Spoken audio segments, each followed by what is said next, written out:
You'll have to vote to go into executive session, and then I'll pause the recording. All right. Welcome everyone. Tonight, 17th, 16th of December. We are here at 6 p.m. for an executive session. I'll call attendance, and then we'll call for it to go into executive session. Saturday. Dan Radman here. Kristen Nielsen. Here. John Kriz. Here. Chris Herring is not here yet. John Engel. Here. Here he is. Oh, sorry. Chris Herring's here. Tom Benton. Tom Benton's not here. He's off. Mr. Swedlow. Here. Tom Benton not here yet. Eric Knowles not here yet. Christina Larson. Here. Megan Minching. Here. And Bill Pratt. Here. Great.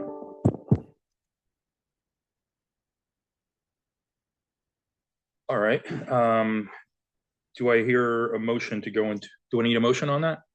You need a motion and include who you're inviting into the executive session.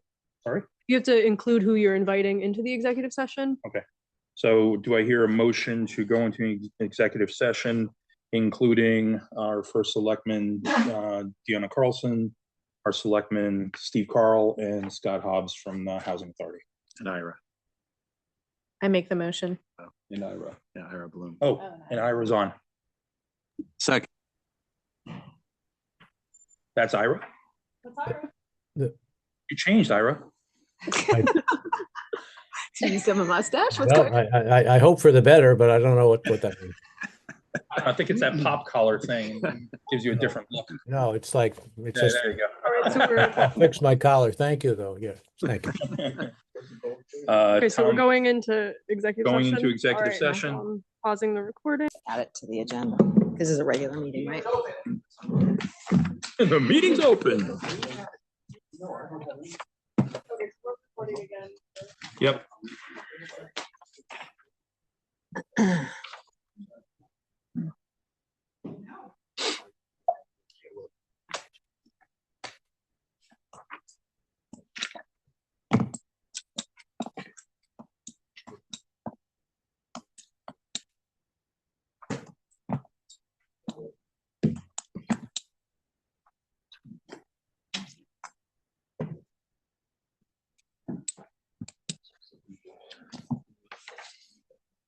Evening, everyone.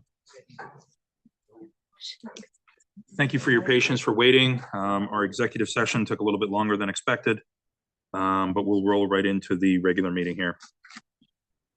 This is the regular meeting of the New Canaan Planning and Zoning Commission, Tuesday, December 16th, 7 p.m. We have a number of regular and then public hearing items to go over. One item I'd like to add to the agenda to start with is we have reappointment of officers for the Planning and Zoning Commission. We have our first selectman here to help us with that. Would you like to start? I think you have to vote on amending the agenda We have to vote. Sorry?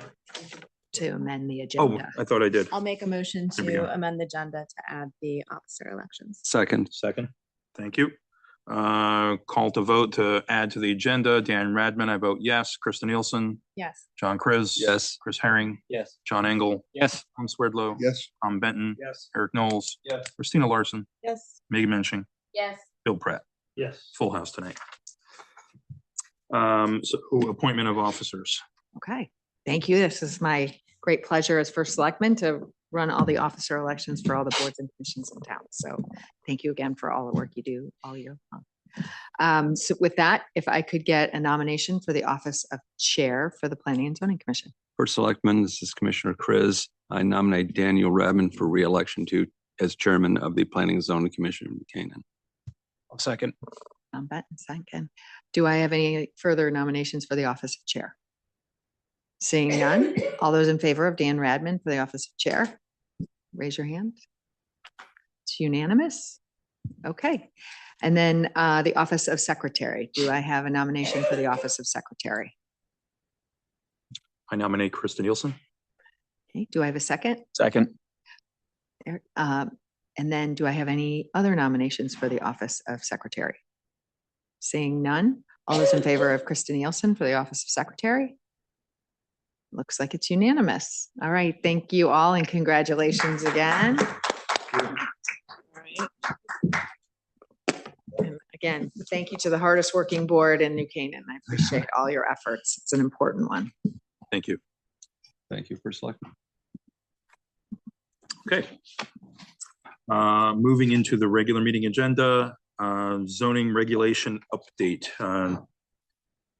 Town consultant, BFJ, are they on? They are. We have BFJ Planning online. They're going to give us a quick update on where we stand with the zoning regulation. The zoning regulation update committee has been meeting. We met last night and we've had a meeting prior to that. And BFJ has been doing some work with the town and the residents as well over the last couple months. So why don't you guys take it away? Yeah, thank you, Dan. I'm Frank Fish from BFJ Planning, and I'm joined here by also Suzanne Goldberg and Emily Tolbert. I'm just going to introduce this and then end with some zoning ideas for the commission. But we wanted to just mention that agenda for this evening, quick agenda is just to go through, give you a project overview, and then recap some of the zoning regulations, what we've heard so far. And then we have a couple of ideas we'd like to just discuss that we've discussed with the committee already on downtown zoning. And then just leave this at the end. We hope to be just 10 or 15 minutes and leave the end for questions and answer. So the next slide, just as I mentioned, I'm Frank Fish. I'm acting as principal for this effort. Suzanne, who you'll hear from a little bit later, is the project manager, and I'll be turning this in a minute to Emily, who's our senior planner. So we are the core three people at BFJ. There are other people, such as our urban designer, who may be involved, or our traffic partner, who may be involved as necessary. And this next slide just goes into a real project overview. And as everyone knows, you're updating your zoning regulations, but what we've tried to do is build off the momentum of the 2024 Plan of Conservation and Development, your POCD. It had a lot of ideas and it had a lot of suggestions for your zoning code. So we're looking at those and have gone through those pretty extensively. So we're using that as a guide for also in this effort, new development, redevelopment, consistent with that vision. And then also trying to make the zoning regulations as user-friendly as we can. The next slide will just go through. This is an overall timeline, and we made one, we met with the committee last night, and we've made one we're going to make some slight revisions to this possibly, but basically we started back in summer and been working about 4.5 months or so. I think as most of you know, some of you attended, we had a public workshop, just an opening workshop for the zoning in late October. And all through this, we hope as we develop things and as the committee reviews them and is comfortable with them, a lot of this can be put up online, and that we will continue with a consistent public engagement process, which involves stakeholder interviews. You can see there in that yellow line across the whole timeline. And then hopefully we will do an online survey for people probably in February because we'd like to get those results before a second public workshop in either late March or early April. What we're hoping to do there is have most of the draft work down there in the bottom, sort of tan color, the draft zoning text, done for the public workshop, and then we can get through final text, at least for the downtown, the commercial areas, for a public hearing in either late May or early June. Suggestion was made last night in the committee by your town planner that perhaps we concentrate in June or late May, early June on commercial zoning, and then perhaps in late June or possibly September on residential zoning. So there might be a second workshop. I think just a decision has to be made on that. We're comfortable either way. So that's the overall project timeline that we're working under. And with that, I'm going to turn it over to Emily, who's going to go through a little bit of the zoning. Hi, everybody. Good evening. So on the screen here, we're just looking at different opportunities for public input and engagement. So the first thing we wanted to point out is we do have a project website. This is up on the planning and zoning page of the town's website, and there's a sub page for the zoning regulations update. This is where we'll be posting any draft documents. It has contact information for Sarah Carey, the town planner, in case anyone has any questions. And it will also have information about upcoming meetings. And once we do get into the survey, that will be posted there as well. So the online survey, as Frank mentioned, this will probably be happening between February and March. We'd like to do that before we have the next public workshop, which we're planning for the spring of 2026. And taking a step back, we just wanted to remind you of what we were asked to do. The objectives that were listed in the town's request for proposals for the zoning regulations update are listed on the screen. So I'm just going to go through these really quickly. First is, changing the zoning regulations to make sure that they're consistent with the state's general statutes and case law. The next is clarifying inconsistencies, unclear language, and outdated requirements. The third one is reviewing and updating what requires commission approval to streamline the permitting process. The fourth one is strengthening and changing the current special permit criteria. The fifth one is evaluating all applicable action steps recommended in the 2024 POCD for potential incorporation into the zoning regulations. Number 6 is evaluating whether residential setbacks, heights, and coverage are leading to the desired development patterns. 7 is evaluating all aspects of the business zone regulations to ensure that their desired outcomes are achieved. 8 is evaluating how the zoning regulations manage non-conforming lots, structures, and densities. 9 is evaluating how the zoning regulations manage institutional uses, affordable housing, and multifamily apartment zones. And then the 10th is updating the zoning map where it's applicable.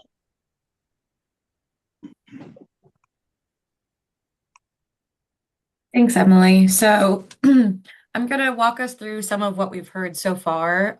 We've gathered this information through public outreach, as Frank and Emily mentioned, as well as stakeholder interviews with town staff, such as the town planner, zoning officer, a town engineer, and various other people, including the town attorneys. We have also had 3 meetings so far with the zoning regulation update subcommittee, with which we've discussed some of these topics. So to give a brief recap of the first public workshop, for those of you who may not have been there, it was held on October 23rd, 2025. The meeting consisted of a presentation. We invited people to submit, alternatively to talking in person, questions via an online form. There was also public comments and questions at the end if people wanted to share out loud. Some of the themes we picked up on from the public comments related to regulation. So there was some concern about adding impervious limits and overly strict permitting. There was more support for staff or administrative approvals, especially for things like accessory structures. In terms of design, there was an emphasis on downtown design, its unique architectural character, and wanting to preserve and protect that main commercial corridor. In terms of congestion, there was some concerns raised about overall congestion in the downtown and really making sure with any zoning changes we consider downtown congestion for all users. And lastly, density. There was a comment made that some existing larger housing complexes appear out of scale with surrounding residential areas. So we also hosted a practitioner focus group on November 12th. This was on Zoom, And this convened 9 local practitioners that were invited by the town planner. And they were experts in architecture, there were engineers, there were developers. And the idea was really to get information from them on what some of the key issues and opportunities they face when working in New Canaan. So to go over some of the discussion themes that came up in terms of area and bulk standards, we got the sense that for the most part, they felt that residential zones are fairly flexible, but there were some suggestions to lower setbacks, especially for the smaller lots, to make those standards easier to meet, to slightly increase height limits and allow coverage and allow for a higher coverage in the apartment zone, as well as clarifying rules on underground structures and walls. For parking requirements, there were some suggestions to reduce the parking requirements for medical offices, commercial uses, and multifamily housing near the train station. So an overall examination of parking in the downtown area was a key recommendation that we got from the practitioners. Include development opportunities.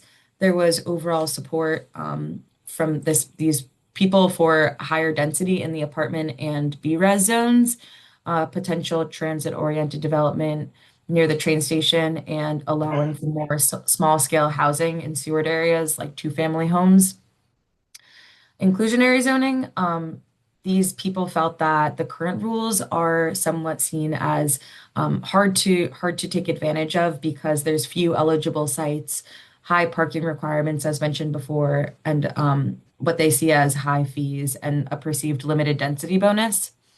And then lastly, with uses and procedures, there was an overall interest in clear rules for recreational structures, things like game courts, more staff approvals I've mentioned before, and expanding some of the uses downtown. So some uses that aren't there right now, but were requested as being considered are nursery schools, daycares, and private clubs.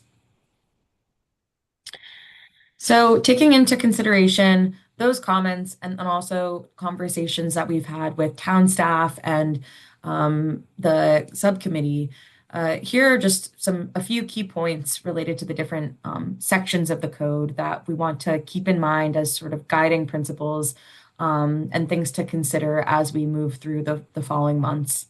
So for residential zones, one thing we heard was to examine the B-res area and considering allowing 2-family homes as of right in this area. They're currently allowed a special permit. So this would be one way to increase diversity of housing. So we plan to look into that. We also want to study what requires special permits for accessory uses. So I mentioned that before, things like pool houses, courts, batting cages. And then lastly, we know that the institutional uses have experienced some one-off text amendments in recent years. So we want to take a look at what those standards are and if there's a way to create more intentional, easier to apply standards across the board for the various institutional uses. In the special zones and overlays, we know that there's 23 total zoning districts, I believe, in New Canaan, and there's some of them that are obsolete or can be combined or were created at a time to serve a specific purpose, but no longer are needed to be one-off zones. So we want to take a look at simplifying some of those special zones, things like the Aquifer Protection Overlay Zone, the Millport Housing Zone, Canaan Parish Housing Zone. This was also something that came up through the practitioner meeting, but we're taking a close look at the inclusionary zoning effectiveness, seeing if there's ways to make it more beneficial to both the residents and the downtown community, as well as those who may be wishing to invest or develop in the downtown. Basic standards, we are taking a look at things like impervious surface limits and green space minimums where necessary, and these are aimed at reducing stormwater runoff, flooding, and trying to improve the overall sustainability and resilience in the town. And then lastly, looking at things like signage, landscaping, lighting, and parking standards. And those sort of standards would be across the board for residential and business zones. So I'm going to pass it over to Frank to talk about some of the work we've done so far on the business zones. Thanks, Suzanne. Just so everyone knows, last night we met with the subcommittee and focused in a little bit on the business zones. And we were talking about two kind of options for the zones. One is what you have now. Most things in the business zone, they require either site plan approval or special permit. Another option, though, that other towns have utilized is having three options. One is just as of right, something goes to the building, or in this case, building department, or in this case, probably the town planner's office. And those might be some things that do not need full commission review. The other is the second one, site plan approval. And then the third, that requires a special, requires a public hearing and is the more specific one is the special permit. So there were two options we discussed, and we committee members had a chance to think about those and go through those options with us last night. We also want to clarify permitted uses, and there is no, what a lot of towns do is they try to do a table for permitted uses to make them just clearer or just easier to use the code and easier to simplify it so that you can understand it a little bit more clearly. And we're trying to do that. We went through such a table last night with the committee. And we've also would like to move up. You do have an area and bulk schedule in the appendix, and would like to move that up also into the main code. So you'd have both a use table and an area and bulk table. And then we discussed some combination of zones, the possibility, which we'll show in just a minute, of consolidating some of the commercial zones into perhaps one business zone and one retail zone. And then the retail zone would really stand out as the zone that would protect Elm Street and Main Street. And the next slide really gives you an idea of this. You have now in yellow there, the business A zone, in green, the business B zone, sort of in the gray there, the business C, and then in purple, the business D.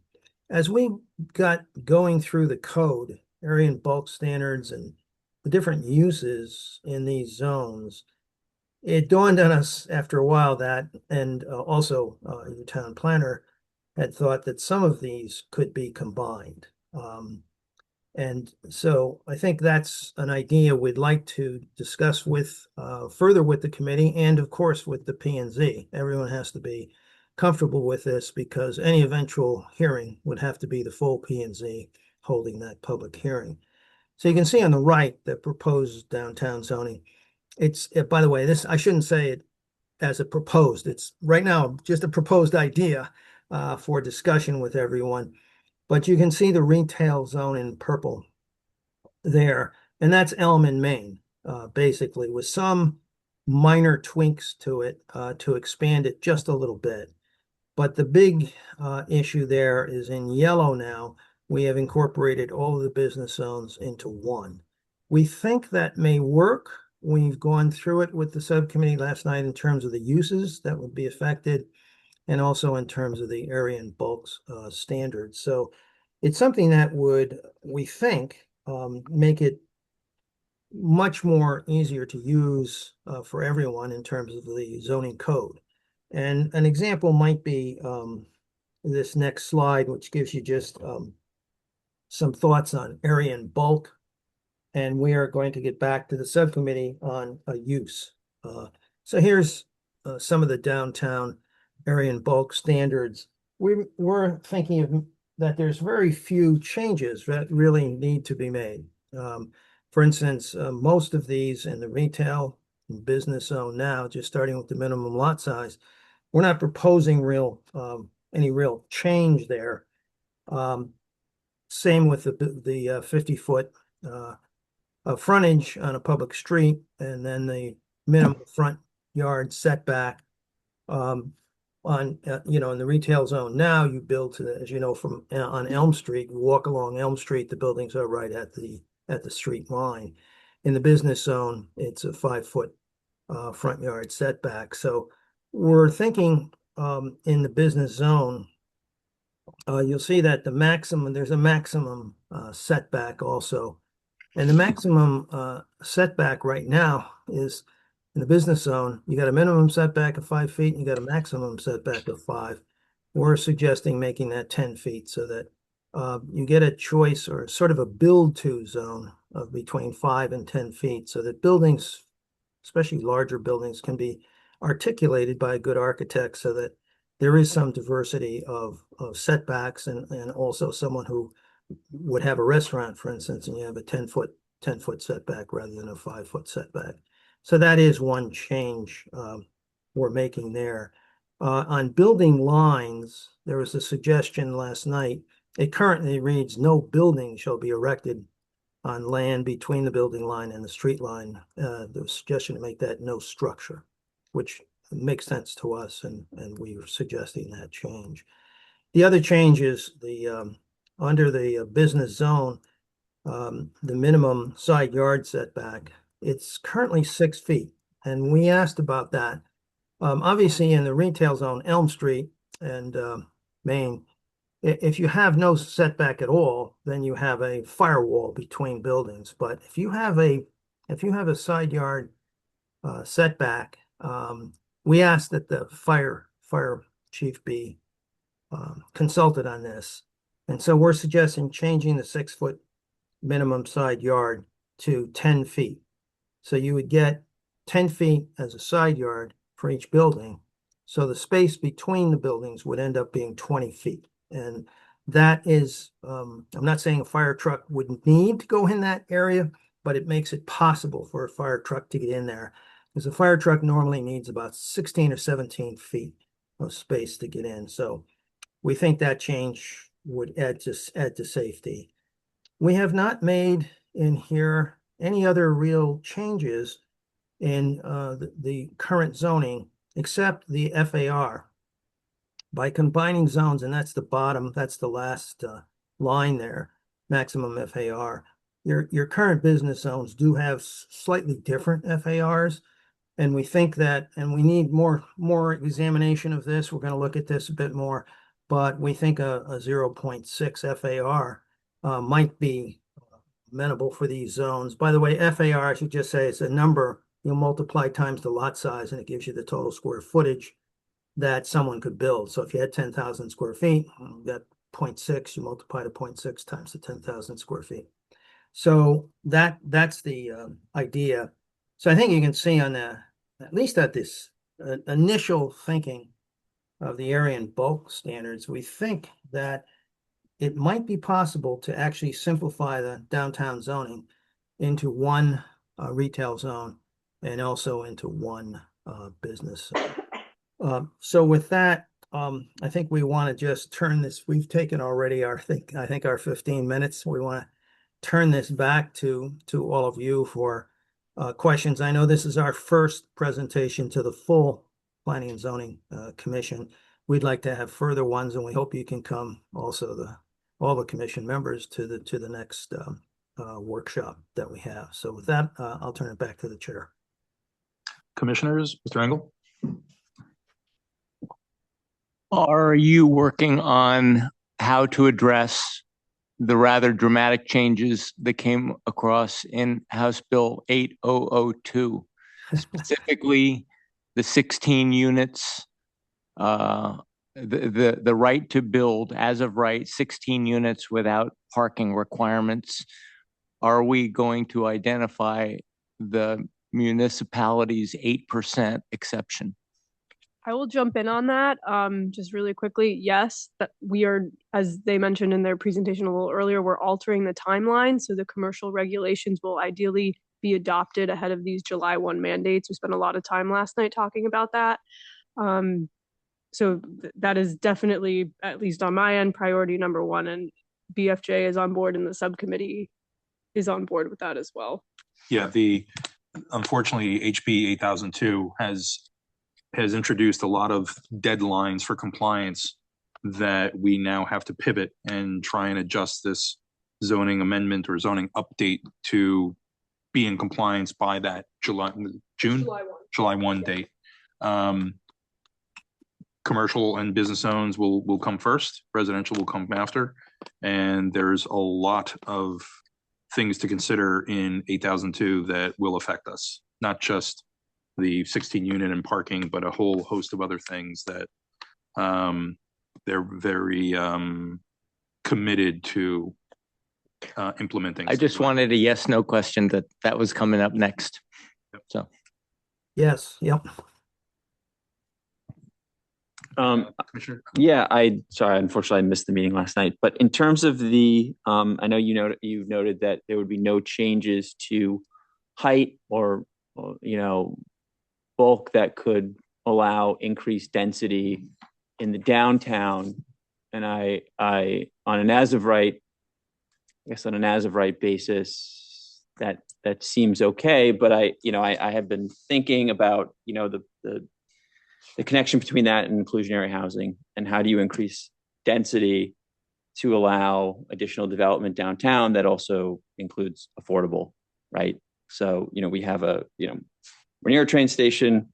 We do love the character of the downtown, but there is a lot of opportunity in a number of places for increased density, provided, there is, in my opinion, there is some degree of affordable to, hit those moratoriums that we need to for 830G. Thanks. I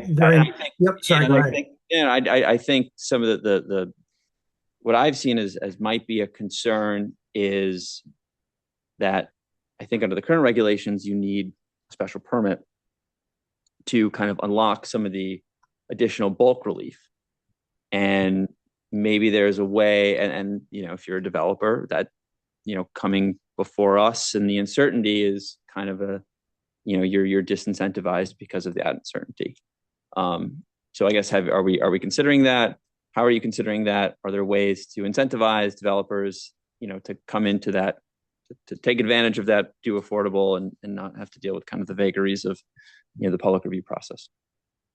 I think the short answer is yes. We discussed last night, sort of not in an as of right situation without inclusionary zoning, not increasing the height, but we also discussed, as we get to the housing components, to reserve that idea of giving an incentive to developers to do the inclusionary housing, and to make sure that incentive is, which may include height or density, that inclusionary bonus works.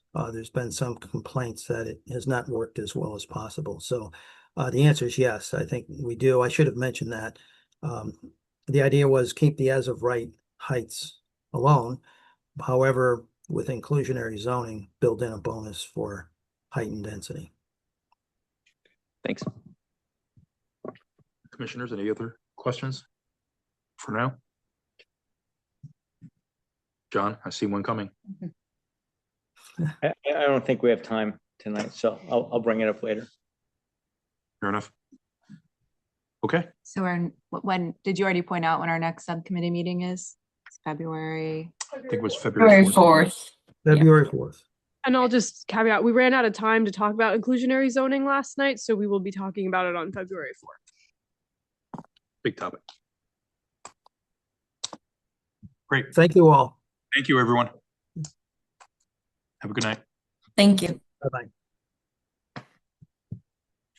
Okay. We'll move on to the next application, 272 Elm Street.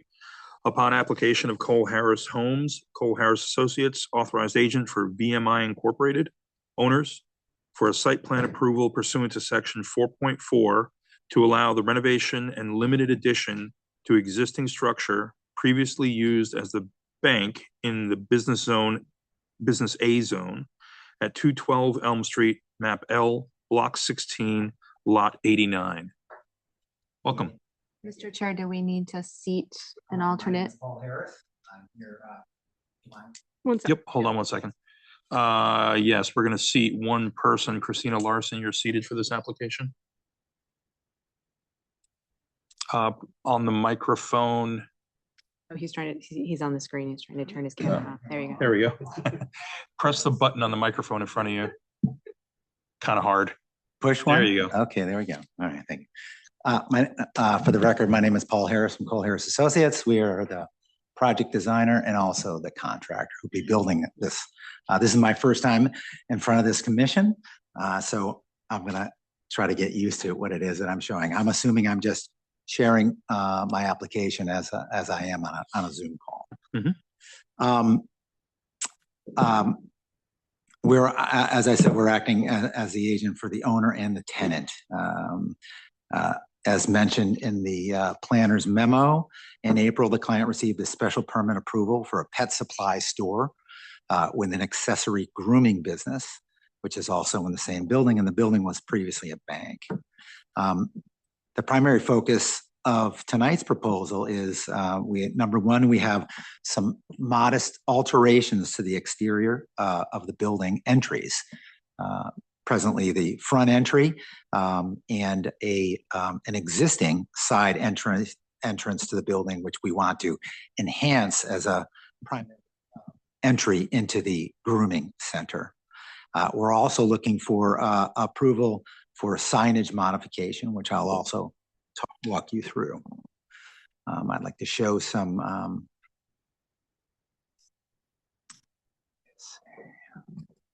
right.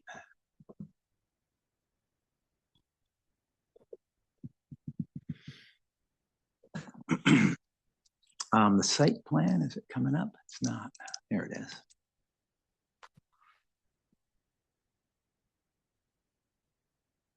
Give me 1 second.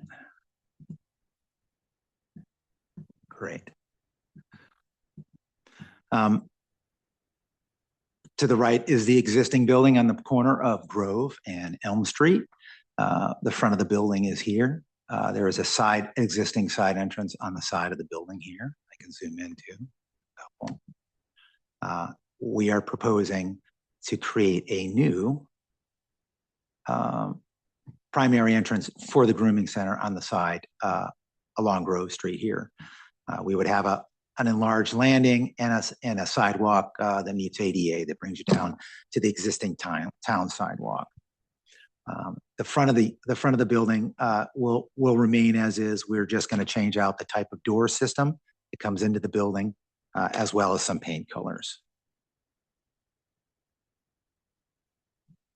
I think the best exhibit that you guys had received in your package were these kind of color renderings or color photographs that were photoshopped. This right now shows the existing front entrance to the building with kind of a large white awning over the doors, and there's 2 sets of doors that come in and out of the old bank. And what we're proposing to do is to enhance that front entrance. This is going to be a new national brand store, and we'll work with a company out of New York who's partnered with us to create a branding package with this store. So we want to change the front entrance to a darker Benjamin Moore bronze color. We'll have standoff letters for the name of the store, and instead of 2 sets of doors going in and out, in the center we're going to have 1 set of doors. These are automatic motion censored sliding doors that come in. We'll also enhance it with some sconces outside and make it a little richer than what it looks now. The side entrance is fairly nondescript. There's an original sign panel that's still left over, a remnant from the bank, and right now there's a steel door that comes off the side of the building. We wanted to incorporate that existing opening that's there with a glass door. This is the sidewalk that kind of comes in, and we wanted to do a standoff on the facade of about 5 or 6 inches and panelize it and enrich it. We have an awning that gives a little shelter from rain, and we would like to put the sign down low at human scale as opposed to up high where it was before. And we'd like to put the sign to the groomer to the right of the door. Also in that package, if anybody's interested, are a series of paint color palettes, light fixtures, the type of fabric on the awning, sorry about that, And then last but not least, some specs on the light fixtures we were planning on using, and the Stanley sliding door system that's on the front of the building. Next, I will jump over to signage. The sign that we're proposing to do is a little different than your regulation states. The regulation states the name of the store to be shown on one line. And at half that size, we are able to call out specifically what this entrance is for. If we were to go back and do the big sign over the top, so you could all see what that might look like, you'd end up with the name of the store across the top, pause and provisions, and at half the size would be the function this is serving. It's important that the groomer services are identified as people come and go. You can get to the grooming stage, the grooming of the groomer through the main store, but the primary entrance is really from the outside, especially later on in the year when it gets darker. At night, it's important for people to know where the groomer is and not be going to the wrong door. So if I was to now go back and explain the necessity for a slight change to the signage, it's because if I was to, with the amount of space, by dragging the sign down and making it a little bit more subtle, by getting the name of the store, because the name is somewhat long, on one line, you can see what I would end up with. I'd end up with a very small sign, and it would be very difficult to read from the road. The signage, we've also provided some dimensions on letters so you can understand the size of these. This again is the sign where we break the name into two lines, as opposed to breaking it, putting it back into one line, which is what the regulation states were required. So I guess it would be an approval for having 3 lines of typeface, not 2. That was my quick presentation, and I'd be happy to answer any questions you guys may have on any of the information. Do you have any elevations or information on the canopy, the drive-through canopy that you're enclosing, the materiality of how that's going to work and what it will look like?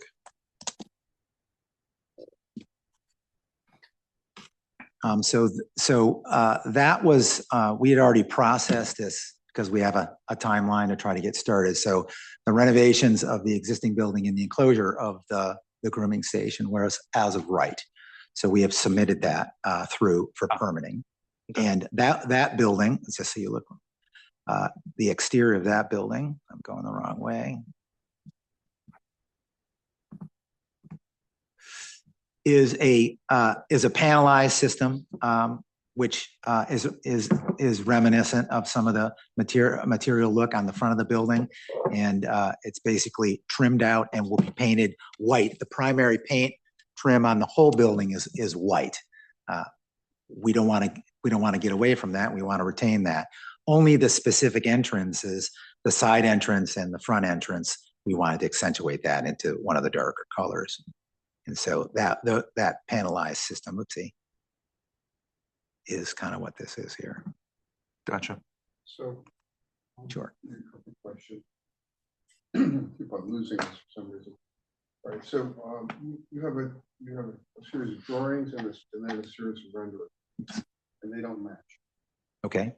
So on the drawings, you show the front elevation on center with the upper windows. On the photographic renderings, it's not on center. So which one is it? Okay, let me get to that. One or the other. Are you okay, so let me go to the package that was submitted. Was it the color rendering package or oh, you're talking the drawing? One is it drawn elevation, where it is on center. One of the versions that you're showing us now, but and then you have a rendered visual of the entranceway in brown or whatever color this is. Mm-hmm. It's not on center, so it's either one or the other. Okay, is this the drawing, the first drawing that you were talking about, or is it the color one you were looking for? Photoshop. Yeah, the Photoshop one, Oh, I'm sure. talking about both.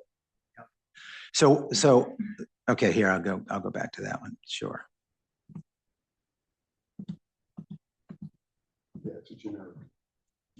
So you're talking about this, Next one, No, down from, that. so if you look at that, oh, yeah, look at that, it's off by about a foot, I see that. yeah, it is. So what, I assume that this is incorrect. Yeah, it would want to be on center with the facade, yeah, sorry about So that. once we have it corrected back to the dawn elevation, which is what I assumed you were using. I will say that you have not taken cues on either this elevation or the side elevation from the existing building, or maybe even the historical building. How old is this building? Not old, it's probably, yeah, 15 years old. Only 15 years Yeah. old. Okay, so I'm assuming that the original elevation that's there now is the one that it was built with.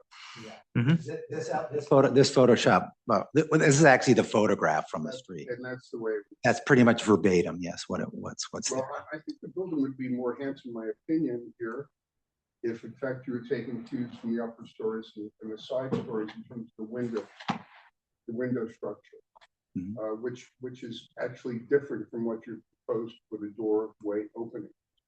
And so the window structure is a square over square, 2 over 2, 6 by 6, and so on. And then your language used for the door opening is totally different. You know, and I don't see how they reconcile with each other visually or the other observation I would make is that I don't think the color choice here improves what you're trying to achieve, which is attracting people into the board, people and animals into the building. I don't care about it. Well, the animals will notice, the people may, and I'm not so sure this bronze color, brown color, however you like to characterize it, does that. So going back to the mullion or the light division, you're saying that you would find this more appealing if I work with some of the light grills that are in the windows and tied that into the glass there on the front? From that, the rest of the building, rather than giving it a totally different language. Sure. Which doesn't seem to comport with the building at all. Sure. No, I think that's a good point. I don't think we'd have any issue in dividing the light of those windows so they were closer to probably the larger scale of the glazing on the larger windows. Yeah, I don't think we'd have a problem with that. The color palette, it's kind of a Brooks Brothers thing. We're looking for something that looks a little bit more traditional and less contemporary. Kind of what's actually there now is, I don't know what that is. So we were trying to actually play it up a little with the paneling on either side of the doors and the sconces. But I think if we add more mullions and create more light, more squares, I think, aesthetically. And I guess we could go back and talk about the color, if there's any options on colors. I think one of the options we should consider, I mean, color is arbitrary in a way, except if it doesn't follow the planning and zoning rules and regulations. But I would think you'd want to take a look at it in white. And see if you could recreate the building as it may have been drawn and constructed originally if it had been done properly. Right. In terms of design. So there is stuff going on inside the decor of the space, which I know you guys aren't that concerned about, but there's a certain richness that happens inside the building, which is darker tones. We looked at about 3 different directions for the brand. And the one we ended up with that the client wanted was something dark, rich, again, kind of traditionally Boston, Brooks Brothers, something that had a lot of weight, something that was warmer. And one of the things that when you walk up to this building, it looks like a generic colonial bank is what it looks like, which is how it was designed. And so what we're trying to do is create a slight difference, differentiating what happens inside by pulling a small element of it out. I think if we keep it traditional, again, with also the smaller panes of glass, I think color could be more subjective. I'd be happy to look at this in white. I think it's kind of a little bit more of the same. And we were just trying to accentuate the only two places where you actually enter the building to have a piece of what's going on, what to expect, as opposed to walking in a building and experiencing something completely quite different. Well, I make the argument that it's a personal argument, that if the plainer and more ordinary the exterior would be, in terms of the tradition of whatever this building is, the more dramatic and interesting the interior might become. It describes as you described. Okay. And again, it was about the entries, because going back to the question about the addition we're doing, we're keeping that white because there's no need to accentuate that. It was more about pulling the customer in and beginning to introduce something that is happening inside. My concerns and comments about this elevation would also go for the side. Sure, I would assume that's much. Sure. Okay. So then on the side, that would be a framed door as well that you'd go in and out of. Because right now it's not just the door, but the entire. But the color, yep. Start to work with the window sets, which I think are quite nice on the right. Okay. Mr. Chairman, I have a question too, if I may. On this one, really a question for Ms. Carey with the additional impervious surface that would be planned because pulling up all the landscaping to put the sidewalk in. Is there a drainage issue we need to think about? No, so it was, the application was reviewed by the town engineer. It does not trigger the drainage policy. It's small in scope. Okay, asked and answered. Regarding the sign, I'm very cautious on 3 lines. We have 2 lines for a reason, especially larger signs. It tends to have sort of a billboard vibe, which I'm cautious on. And so I would lean towards the smaller 2-line sign as opposed to the 3 lines, but that's a view for me. So I think it's I'm sorry, I'm trying to get to the right sign there. Sorry. Also, typically with the sign above the door is what we see on our downtown area. The sign is above the door. Yeah. This is consistent with that. So that's my view on. So you feeling you like the sign up high better than the smaller one down low? They're actually the same amount of square feet. I hear the squarer size of this sign. And also the 3 lines, we do have a rule of 2. Sure. And so to be consistent with other retailers, and this is sort of a retailer, my own preference would be for the 2 lines. And again, the typical placement is above the door of the establishment. So that's my view on this. Okay. And have you considered just the word "the groomer" as a sign? We weren't allowed to do that. We need to identify the store. Is that correct? No, we could just go with the groomer. Okay. I thought it was confusing, like it was a different tenant. It's still the same tenant, Paws and Provisions, but okay, we could go with the groomer, is what you're saying. Okay. Yeah. And it would be compliant with the size. Could I? Okay.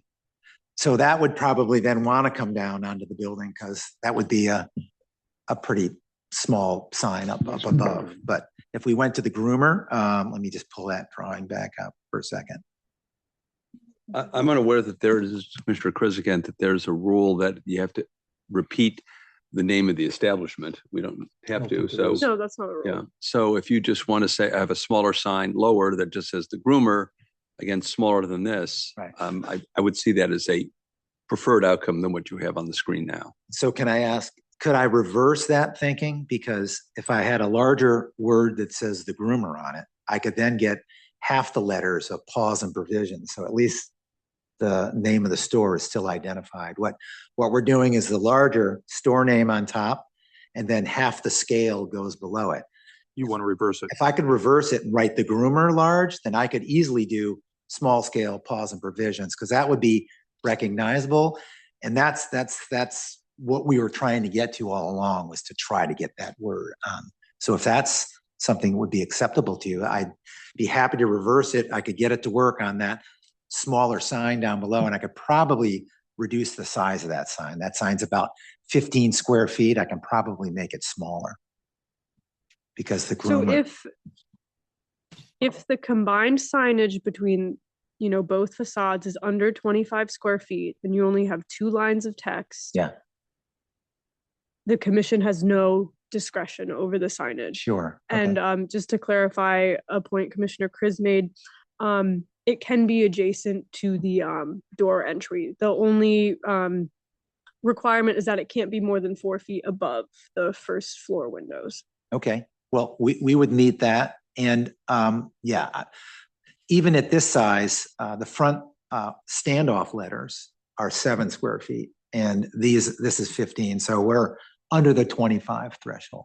But your guidance is helpful and your opinion's meaningful. So, okay, I think I'd like to. So we've confirmed I can put groomer on top, large, and pause, and provisions smaller. So that meets the reg. Okay, great.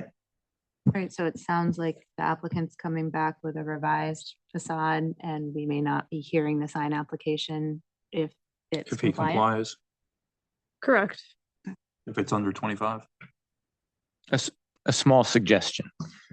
In keeping with what Mr. Swerdlow said, I understand that the applicant would like something different other than white contemporary. And most of the building is in white contemporary, and he doesn't like it. And he told you, let's go with copper. Maybe Mr. Swerdlow and I would feel better if you extended that copper color throughout. I think that it's the fact that you have 2 different designs next to each other. And maybe if you're going to go in that direction, own it. Take that color throughout. But right now, it seems like it's just an afterthought, the new door. And maybe that's what's jarring. So it occurs to me that if you're not going to go through the extraordinary expense of replacing all those large contemporary windows, Sure. then maybe you can make them less prominent through color. And then Mr. Swerdlow would embrace your new direction. Okay. Just a small suggestion. I think the building owner didn't want us to paint his building. Okay. So we were I'm just looking- talking about the mullions, the window trim. Oh, sure. Yep. There's a lot. And there's actually concrete up here, which is this lintel over this arced window, which we probably don't want to paint. It just feels half traditional, half contemporary. Sure. And we don't have any other buildings in the entire town that are half traditional, half contemporary. You got to pick a direction. In other words, half baked. Okay. Thank you. Any other commissioners? Any comments? Question about the pathway itself. So are you expecting that guests or clients will park here, but then they'll go to the Grove Street sidewalk and around to enter in? Sure. So, yeah, so we have a rather large parking lot that wraps around the building. There's also some parallel parking along the street in front of this. So yeah, we do expect people to park in the lot or on the street to then come in to get to this entrance. Why don't I bring that up on the,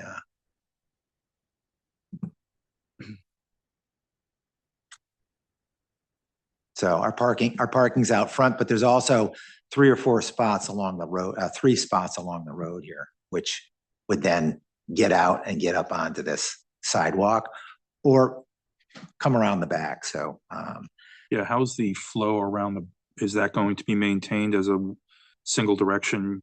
Yes. Counterclockwise? That's on the side? correct. Yep. So we are keeping this lane intact. So cars will come one way out of that back parking lot this way. But theoretically, now that you're closing that portico, closing it off completely, someone could come around and park up against closer to the building and still provide clearance for someone to bypass them as a drop off? I think if somebody pulled up here temporarily and pulled into this area, sure. But I think once we open that can of worms with turning radiuses and being able to do multi-point turns, we were just leaving it as paved area that exists now. But it could also be a spot for a delivery truck to back in and unload something. So Or somebody coming around could always pull over and back up and park there and go up the steps and in also if it's raining. So sure. My only comment on this one is just knowing the vet down on the street, the veterinarian hospital. Every time someone brings their dog and you'll see the doors open up and animals jump out, that's a busy street. So if you have three spots there, and that's where you're primarily gonna have people park to go into the groomers, I think that's a lot of extra traffic and it's dangerous for cars that are going by and for anybody who's getting out. Is there any way, or is there any reason why you haven't, in that additional portico that you're enclosing, try to make an entrance somewhere in the back so you don't worry about animals running across the street? Or getting out and getting on a Sure. It just seems like that's a very dangerous street where most people are going to park to go into the groomers when you have all this extra space on the lot. Well, there's also plenty of places for people to park up front and then walk their dog with a leash to come in and into that side entrance. Putting the entrance on the backside, I think from a security perspective is a little iffy. We kind of talked about that with kids walking in and out at night. It's dark in the back. You're not really visible to the street. I think that the entrance on Grove Street also has signage to it. So people drive by, they know the groomer's there. If the door was in the back somewhere, people don't really know where they're going to get to it. I think that I'm sure I don't know. I mean, I'm not sure we can say much. I'm just saying from a common perspective, I think that's just a busy street. Sure. If you're gonna have a lot of traffic, people getting in and out, I just think that's very dangerous. Sure. Okay. Well, there's plenty of parking, probably well more than we need, where someone could park safely off the road in the lot and come in off the front sidewalk that then brings you down to the side of the building.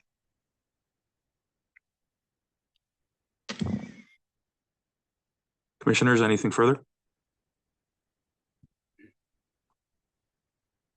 Okay. This is a regular meeting, no public comment on this one, right? Correct. How are we leaving this? Are you going to go back and modify the signage to be code compliant in terms of square footage? Yes. Okay. And then I'm going to come back with some alternate aesthetic style of the doors themselves and look at some options on some colors. Okay. Including white. In the first iteration, I highly recommend, I mean, it's a requirement. You should be reviewing the village district design guidelines, and, you know, the commission needs to then be judging the application based on those design guidelines. So okay, they should have already been looked at, but if in the event they haven't been, that should be your source of inspiration. Sure. Okay. They're on the website. Yep. Lavender, for example, is not allowed. Who knew? Not that I have like anything the against lavender. There's a story behind it. Yeah, there's a story behind them. Okay. Okay. Thank you. We'll keep this application open until next month. Great. Thank you very much. Thank you. Thank you, sir. Just stop sharing your screen when you. Oh yeah, I'll do that. Sorry.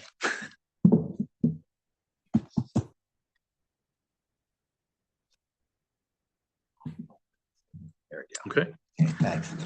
Go into the public hearing, new application, 223 Michigan Road. Upon application of Amy Zavatakis, Rucci Law Group LLC, authorized agent for Pelagic One LLC, owners, for special permit approval pursuant to section 6.4 for after the fact soil disturbance greater than 10,000 square feet and regrading of land at 223 Michigan Road, map 34, block 38, lot 52 in the 4-acre zone. Good evening. Good evening.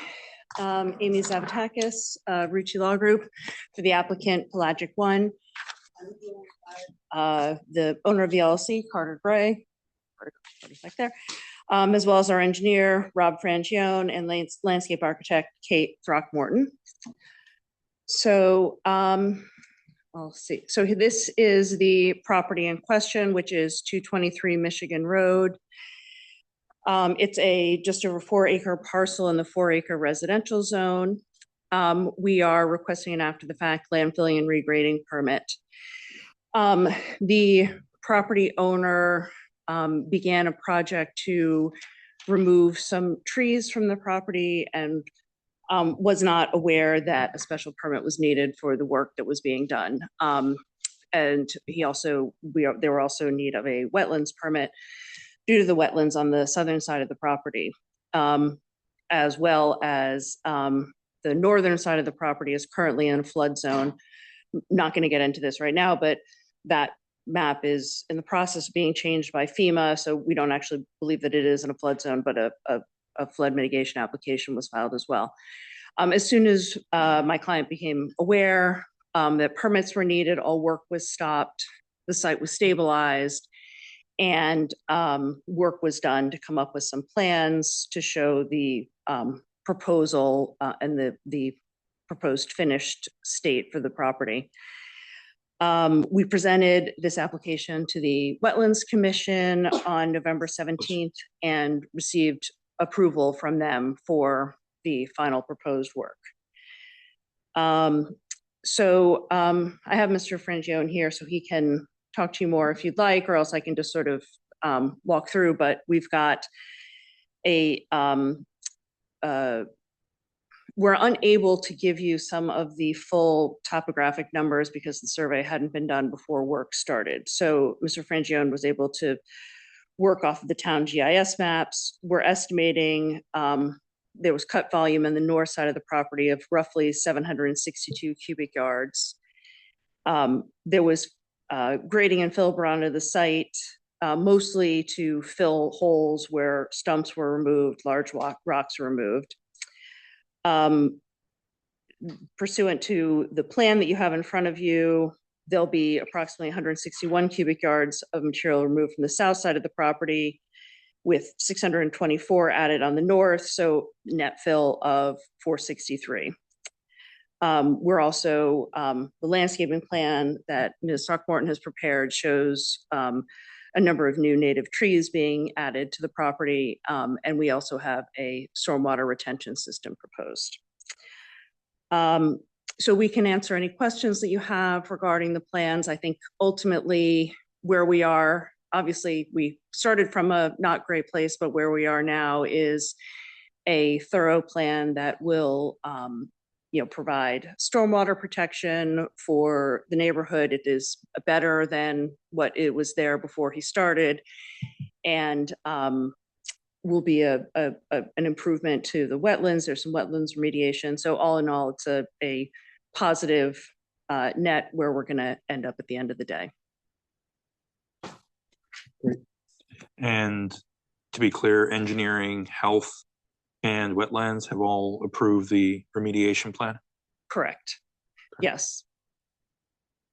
There's a note in the file just so that we're clear that if any additions were done to the house, we would need to go back into health for a new reserve septic. But the plans as they stand have been approved by all of the departments. Commissioners, any questions? Commissioner Chris, could you bring up the proposed landscaping plan? Sure. Please? I'm gonna try to, last time I tried to do this, it came up sideways. So let's see what we can do here. Yep, sideways again.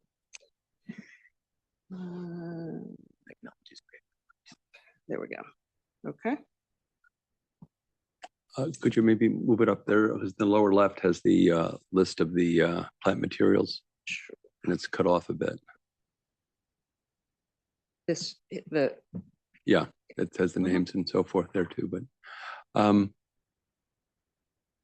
sorry, I was trying to zoom in a little bit. Didn't mean to do that for you. Okay. In very summary form, could you explain the sort of concept on what you're trying to accomplish here and why you've chosen these to have you reach that goal? Yes, sure. Thank you. Nope. Thank you. Good evening. For the record, Kate Throckmorton, licensed landscape architect with Environmental Land Solutions.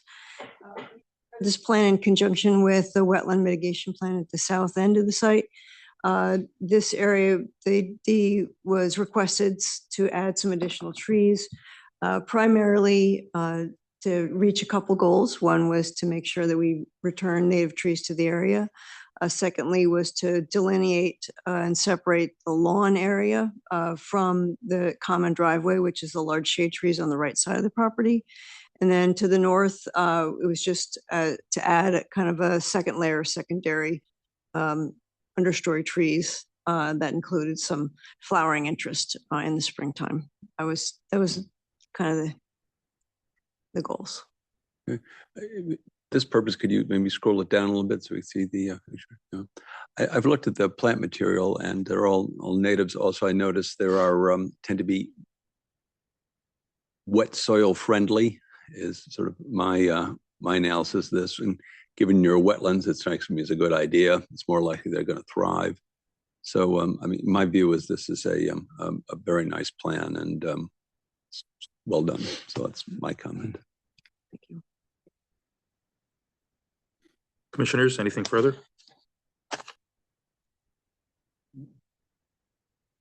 Mr. Frangione, anything to add? For the record, Rob Frangione, Frangione Engineering. I have nothing to add. If there's no questions. Don't push through an open door. Okay. If there's nothing more from your side, we'll take public comment and then move forward. Okay. On the public side, is there anyone in the room that would like to offer public comment on this application? Anybody in Zoom land that would like to comment on this application? Great. Nothing further. That's fine. We're closed.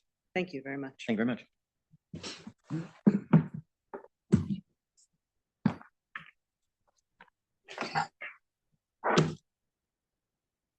Vote on it now. Want to, yeah. Commissioners, any further deliberation on this, or do I have a motion?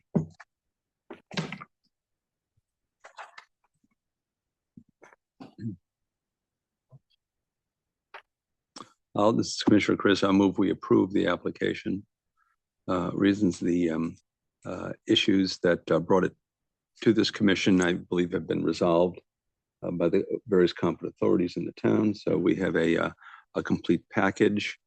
Have not heard any adverse commentary from neighbors or others in the community. I think they have a very good landscaping plan. And for these reasons, I believe that we should approve it. Just really quickly, who's seated for this application? We only need one person seated. One person will go Megan Menching for this one.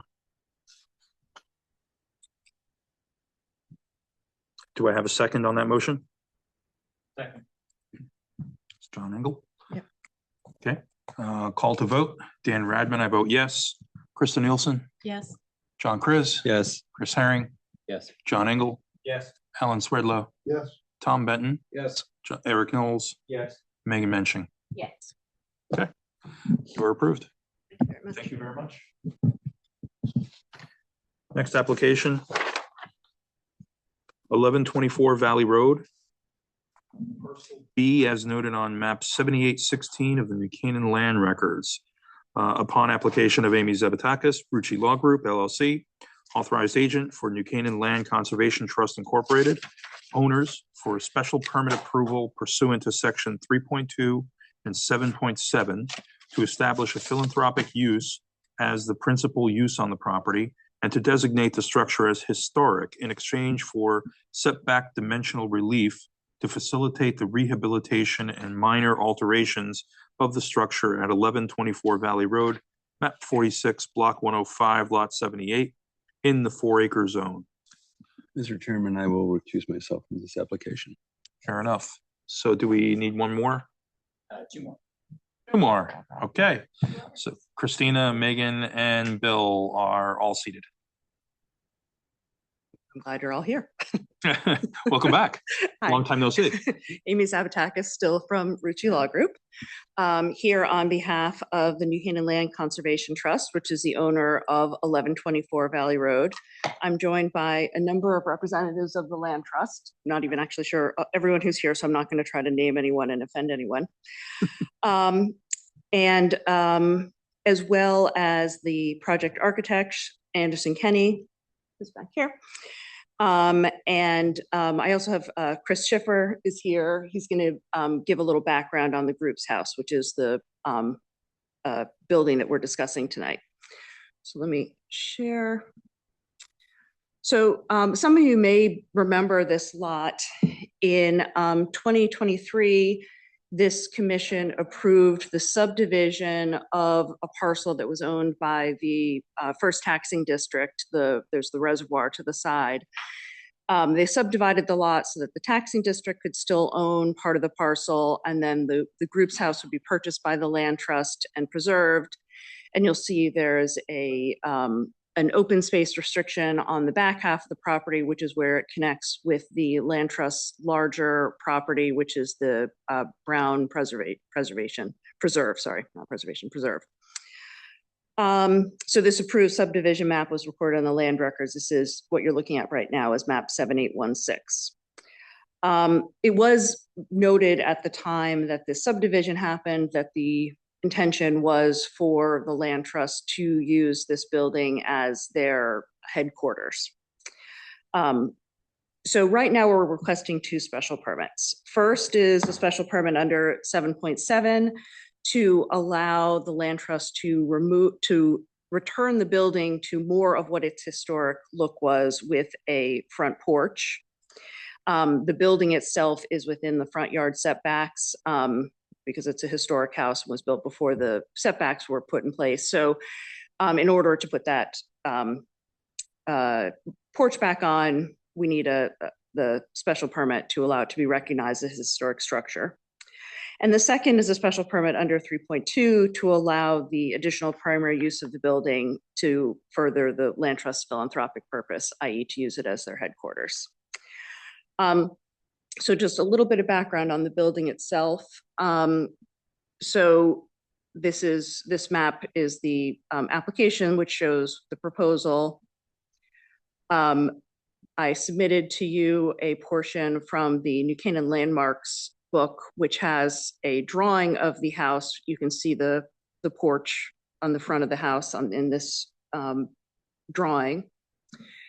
Interestingly, recorded map 5897, which is from 1977, also shows the porch on the building. And I had the surveyors do a little bit of a drawing. Sorry, this is sideways. Let me rotate this for you.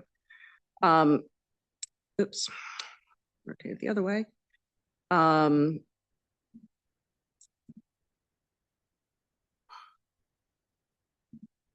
Here we go. So what looks like it's sort of the hand drawing is the older map.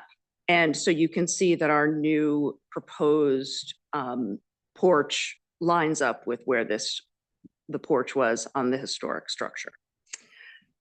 And like I said, that was map 5897 on the New Canaan land records. So Chris, do you want to give us a little bit of more history of the? Sure.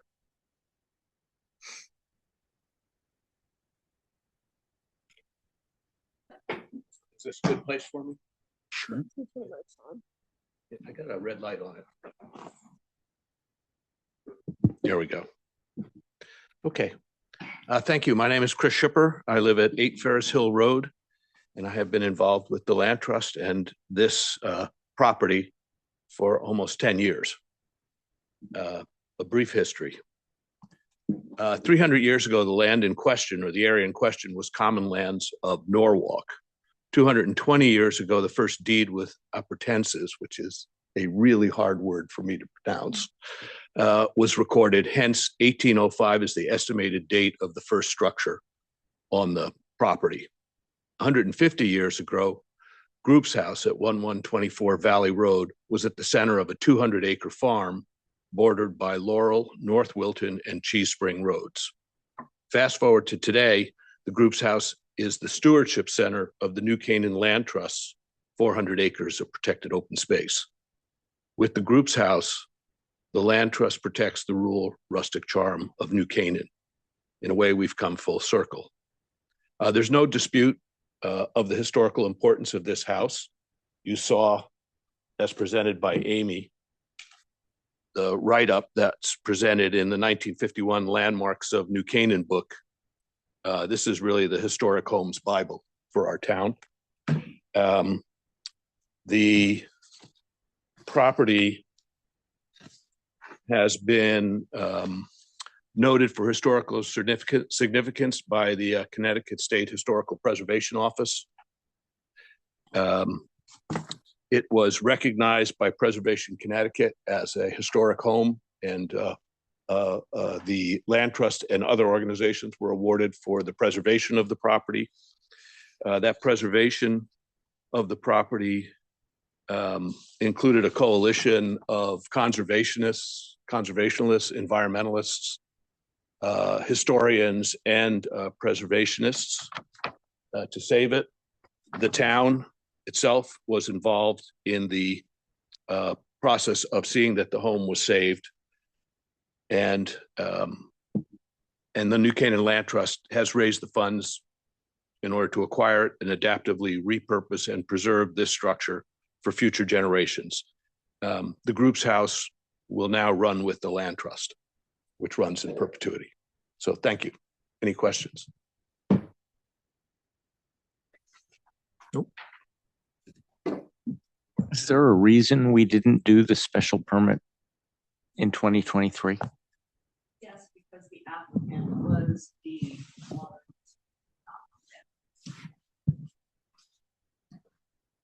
Or your mic's off, if you could just turn it back on. You gotta press hard. Yeah, there we go. So, yes, sorry, to answer the question, the special permit was not issued in 2023 because the applicant was the first taxing district and not the Land Trust at that time. So further to the first special permit, which is I think we've established the historic nature of the building. We are seeking to, with the design that's been proposed, return it to the look that you see in this drawing. The front porch would be 34 feet in lieu of the required 50 feet from Valley Road. So the next part of the application, as I mentioned, was the principal use. Sorry, this is, so currently the house is fully set up as a residential use. The Land Trust does still want to be able to have residential uses in this building. The current executive director is not looking to live here, but there have been executive directors in the past who've needed a place to live in the town of New Canaan. But the design would be, and these are the reason I'm showing you the floor plans, would be to make it so that the first floor is more open office space and move all of the residential up to the second floor, which would mean moving the kitchen upstairs. But we do need the special permit under 7.7 to allow the two principal uses, both residential and philanthropic. And that other word that I'm not going to try to say that's in the philanthropic section. That one. Yeah, that one. Many E's. Okay.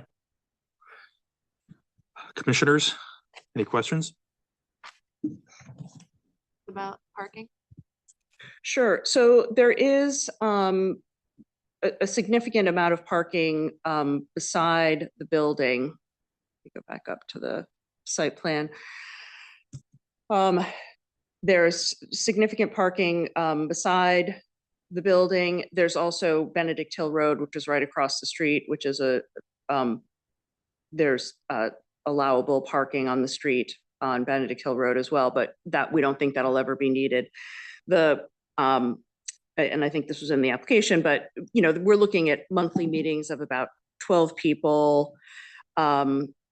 There are committees that will meet with, those are generally about 6 people each, 2 to 3 times a month. And then when visitors are on the site to work on the gardens, et cetera. But, frankly, some of this has already been happening and we haven't had any issues with parking on the property so far.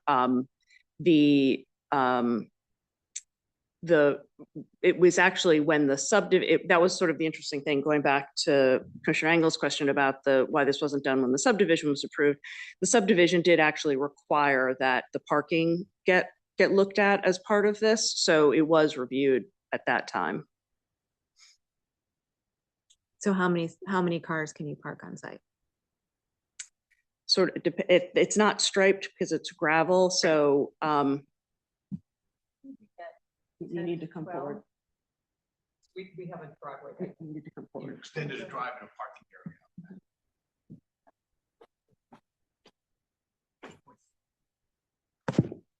Just please state your name. Thank you. Robin Bates Mason, 155 Parish, but Executive Director of New Canaan Land Trust. Right now, what we can get is if people park accordingly in front of the house or the side of the house, we can get about 6 to 7 cars there. We do have a driveway that goes further up and people can pull up there. So we have been able to get about 15 cars. I don't think this is the right forum, and I'm also very excited about the land trust taking over this building, but I live right down the street and I have already noticed the parking is actually an issue just because of the visibility there. So there's been a few times where someone stopped traffic because they were worried about the car pulling out, which is fine, but I think it is something very important to consider, just to keep it safe in that area, because the activity is pretty noticeable, even with the few events that have already been happening, which are great, but potentially dangerous. So are you saying on Valley Road or on Benedict Hill? It's Valley, but it's like it's right across from Benedict. Yeah. Where it gets a little bit hazardous, where there's no lines. Is that the parking in front of the fence? Yeah. Well, it kind of wraps. Yeah, that's not our parking. That's the first taxing district in front of the gate to the driveway. But it would be 4 events happening at. No, we're not allowed to use that. That's first taxing district. The hatched area there. Yeah, you're talking about in front of a. So if you're talking about this hatched area here is an easement in favor of the taxing district, and it's in the agreement with the taxing district. The land trust is not allowed to park there. So if folks are parking there, it's the taxing district. It looks like it's for meetings happening. We've actually asked we told all our board members they're not to park there. And we've asked the first taxing district to put no parking signs up. On Valley Road though. Not down the easement. That's not what I'm talking about. Oh, you're concerned about parking on Valley Road. I am. Yeah, that's what I'm saying. So I think you're right. There shouldn't be parking on Valley Road itself. The parking should be on the site. I think that certainly we can agree as a condition that we will make sure that people don't park on Valley Road. And that's why I mentioned that Benedict would be the overflow. If we couldn't park everyone on the site, they should not be parking on Valley. I agree. They should be parking on Benedict Hill. Right. That was my point. So is there a site plan that accurately shows all of the on-site parking that you have? Because right now, all I can see is the gravel drive leading up to the barn in the back or the garage in the back. No, because of it's not an asphalt paved parking area. It's all of the area, between the building and Valley Road, sort of near there's gravel in here, and that's the parking area. Gotcha. And we don't, for environmental reasons, we don't want to pave that whole area over. Yep. Commissioner Benton here. Can you elaborate a little bit more when you say events? I understand you'll have meetings there, but what other type of events can you see happening there that would drive increased traffic? Most of what we just have is we have our committee meetings at the house. We have board meetings. We do have a garden in the back. So if we have the gardeners coming to work on it, we do have people that come and park when they come use Brown Preserve. So that they've parked there. We have had what's called Last Saturdays on the Trail event there, which was in late October. But otherwise, the smaller events will be there. We did have a bench dedication to Keith Ritchie there, which saw some traffic. That was a one-off thing, but usually we'll have smaller events there. In the summer, we do have our stewardship program. Most of those kids are dropped off. But if there might be 1 or 2 who drives, they would be parking there as well.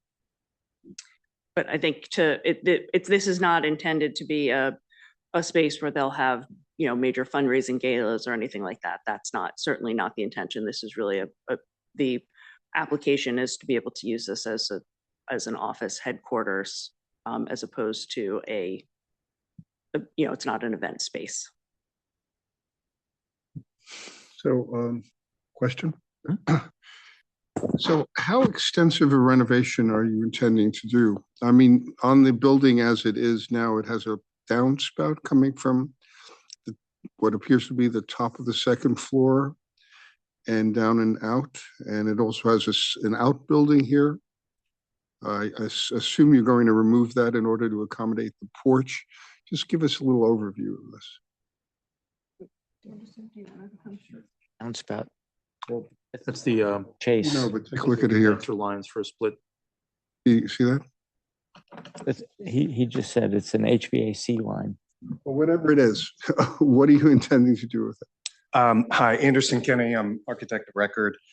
Also live at 691 Silvermine.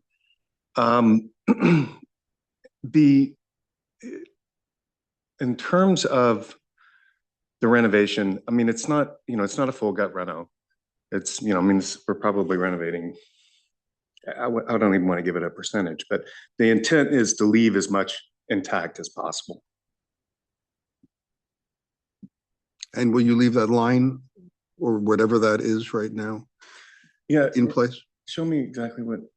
Let's see. I don't know that here, I'm gonna need to pull up. Are you referring to? Yeah. And the small outbuilding as well? So the small outbuilding will actually be integrated into the porch. So originally that was what we think the well house. So we're actually going to move it maybe another foot or two back, and it'll actually go under the porch itself. See it on the plan? Right up against it. That's a well. It's not an outbuilding. Is that what you're referring to? Yeah, yeah. So it's the actual well So house. this is the existing conditions that I've got on the screen now. So there's the well, and if you look at some of the older drawings, you can see that there was a cover over where the well was, and that's going to be incorporated into the new porch. Okay. I think Mr. Swerdlow might be referring to the barn in the back. No. That's clearly on the photograph of the existing building here. Gotcha. So going back to the question of this line, HVAC line, you said it was? Because it looks to me when you at the bottom to be a downspout, but whatever it is, is that going to remain as is? So right now we do have condensers, existing condensers that we may need to relocate that are on the east side of the building. We are roof, and you know, we would replace in kind the gutters and downspouts as well. Okay, so this is a gutter and downspout, or at least a downspout. We would be replacing the downspouts, yes. What I thought it was. All right, thank you. Yes. About the historical date of the porch. I like the porch, but the documents say that the west side of the house was 1700s. And I always imagined it was a plain salt box, and that they didn't introduce fancy porches until maybe the mid 1800s. So is this a mid 1800s porch? It could be, and that's probably right. I mean, you know, a salt box, as much as we love them nowadays, I mean, they were like, you know, the trailer homes of the 18th century. So they had to get them up as quickly as possible.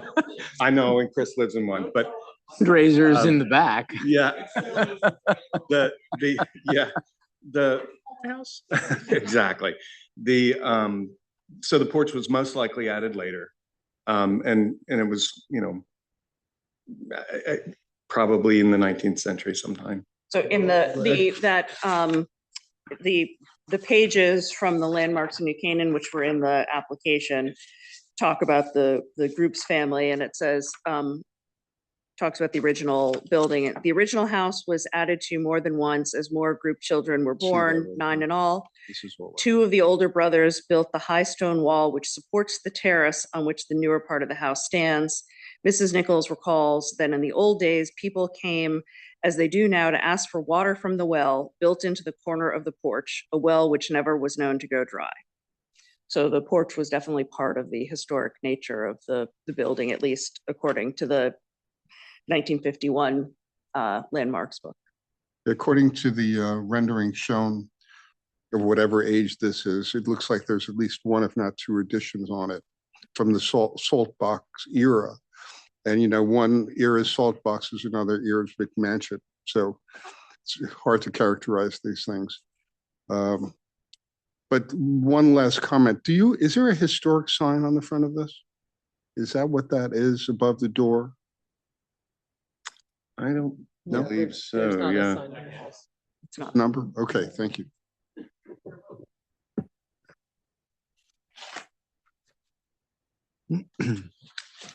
Commissioners, anything further? I think just mine, I still have the same issue with the parking, because if you look at the side street, you have a residence that's on one side and you got really no room on the other side.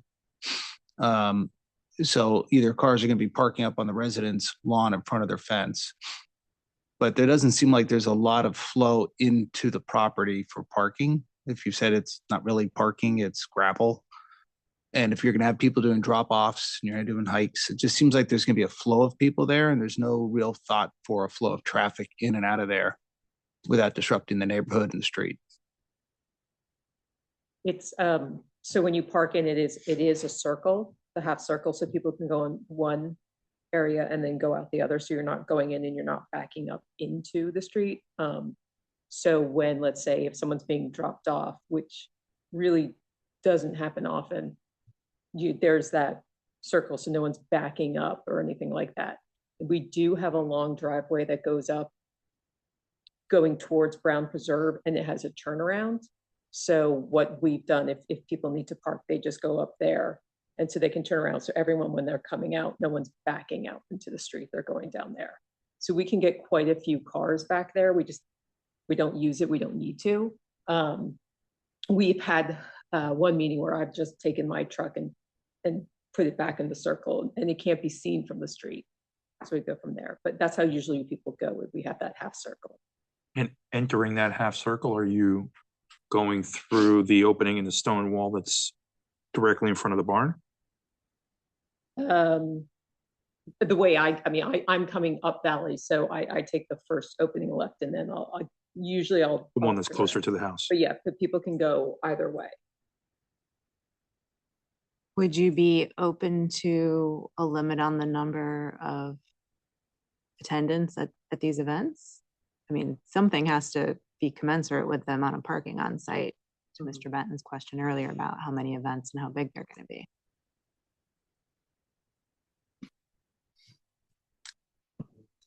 Sorry, let me limit the events. Or even a defined entrance. I mean, gravel and grass is not a defined entrance. Right. Well, gravel is, grass isn't. You know, they have two stone wall cuts right now. And what they're describing is going in one and out the other. Not curb cuts. Not Holes in curb the cuts, wall. just cuts in the wall.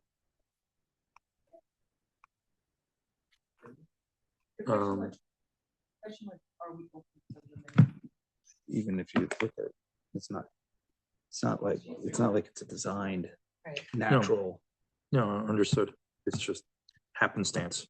I mean, I think if it's going to be a philanthropic use that has a public face, which I'm all for, it needs to be a little more defined and signed and. Yeah, I would agree.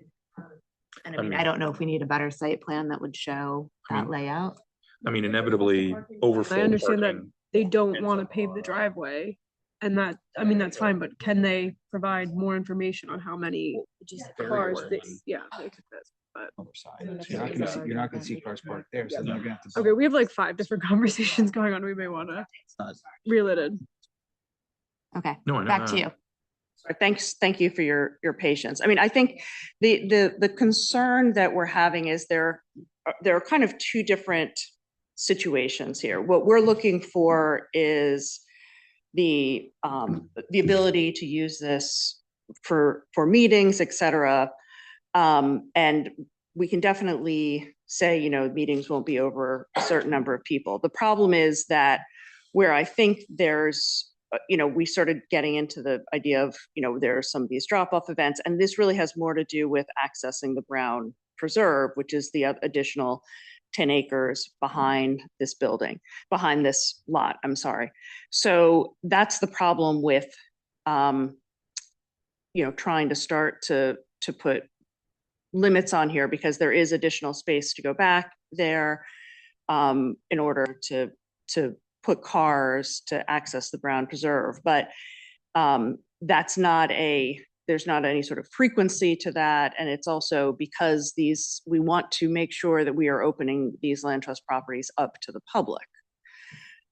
So that's why we're having a little bit of difficulty sort of straight on answering the question. So in lieu of that, can you come up with a better parking plan? Site plan that shows where parking is on site, and then how you're going to sign it so that members of the public, members of your board who are attending meetings or coming to this property to park know where to go, how to park. Because I mean, I'm all for what you guys are trying to do, and this being a philanthropy, but you do have to then, this is not a residence anymore. You have to step up the level of infrastructure you're providing. And right now you haven't done that on the site plan. Got it. Understood. I mean, it could be part of your development plan, adding additional gravel parking area to satisfy that. Right. You already have the openings in the stone wall that you need. It's just delineating and defining it. Right. Okay. Would you like us to hold this open and come back with a site plan? Yes. Is that okay? Where are we as far as the architect? Do we need to get that moving? I'd be happy if they got administrative approval on a site plan that shows adequate parking. I don't know that we're opposed to a special permit and wouldn't want to hold up the special permit for the sake of, you know, what can be administratively approved. I think it could be administratively approved if there's a clear definition of how many parking spots we're looking for. Yes. Adequate means right now, right? So we're proceeding with them coming back to us with a proposal for what they are willing to do to the site, and then I guess we have to determine that it's adequate. Is that, I mean, we don't have a Yes, parking I mean, standard for this type of use. No, so we've got the discussion of the commission, what that parking standard is. In theory, you could talk about that right now, and maybe you can peg down a number tonight. And then it could potentially be approved by staff, but Wouldn't that have to meet some sort of like maneuverability standards, and you can't just pack in a bunch of spaces if people can't move around? So I feel like there needs to be some sort of long as it's site plan legal. too. zoning regulations, a driveway, like there are clear requirements of Right. what that is or isn't. Right. What's up to the commission's discretion is how many parking spaces. But that also depends on, again, the maneuverability, right? So it's kind of The maneuverability is how much space you have to fit X number of spaces, right? We say 10 spaces. Can you actually fit 10 spaces in there? Will cars be able to move around? So that's the puzzle they need to figure out. Yeah. I think that makes sense. I think the question, if I may, I think we're in a bit of a chicken and egg situation, which is what would be obviously ideal, because we would like to get started, particularly on the construction part of this project, is if you all were to say, okay, you need to come up with a plan that has X, you tell me 10 spots that are, you know, have, and then I can work with Sarah on making sure that we have the right maneuverability and parking spaces where it is safe for people to get in and out. If you want to go that direction and tell us what the number is that you would like us to have. yeah, I know my concern is that, okay, so we say 10, but what if you can't, you know, And they're well, right I here guess in if you front can't of fit us. 10, then you're down to 9 and. Then they come back to the They have commission. to come back. Yeah. Yeah, I mean. And in fairness, we haven't done a master plan. I mean, yeah, we're just looking at the architecture at the moment. You know, and maybe the answer is going to be, you know, we've got to look at having some spaces, you know, on the other side of Brown Preserve. I Right, mean, as I said, we haven't done a master plan of the whole thing. We're just trying to do what we can to preserve the house right now, and wanted to make sure that we brought in the special permit for the use as well, since that is what it's going to be used for. Well, I guess then it has to be commensurate with the number of people that you would Yeah, expect how to do be we- at an event. How do we get to that number? Again, the Board largest, members are there for a typical there's meeting. the board meetings are 15 people. So I mean, I could see saying 15 people, but then they're also saying you might want to use it as parking for people going to the preserve behind it. So then that's. What are the board meetings at night? Like, you're probably not using. Yeah. And you're right, resident, like a parking spot, at least one for the residents upstairs.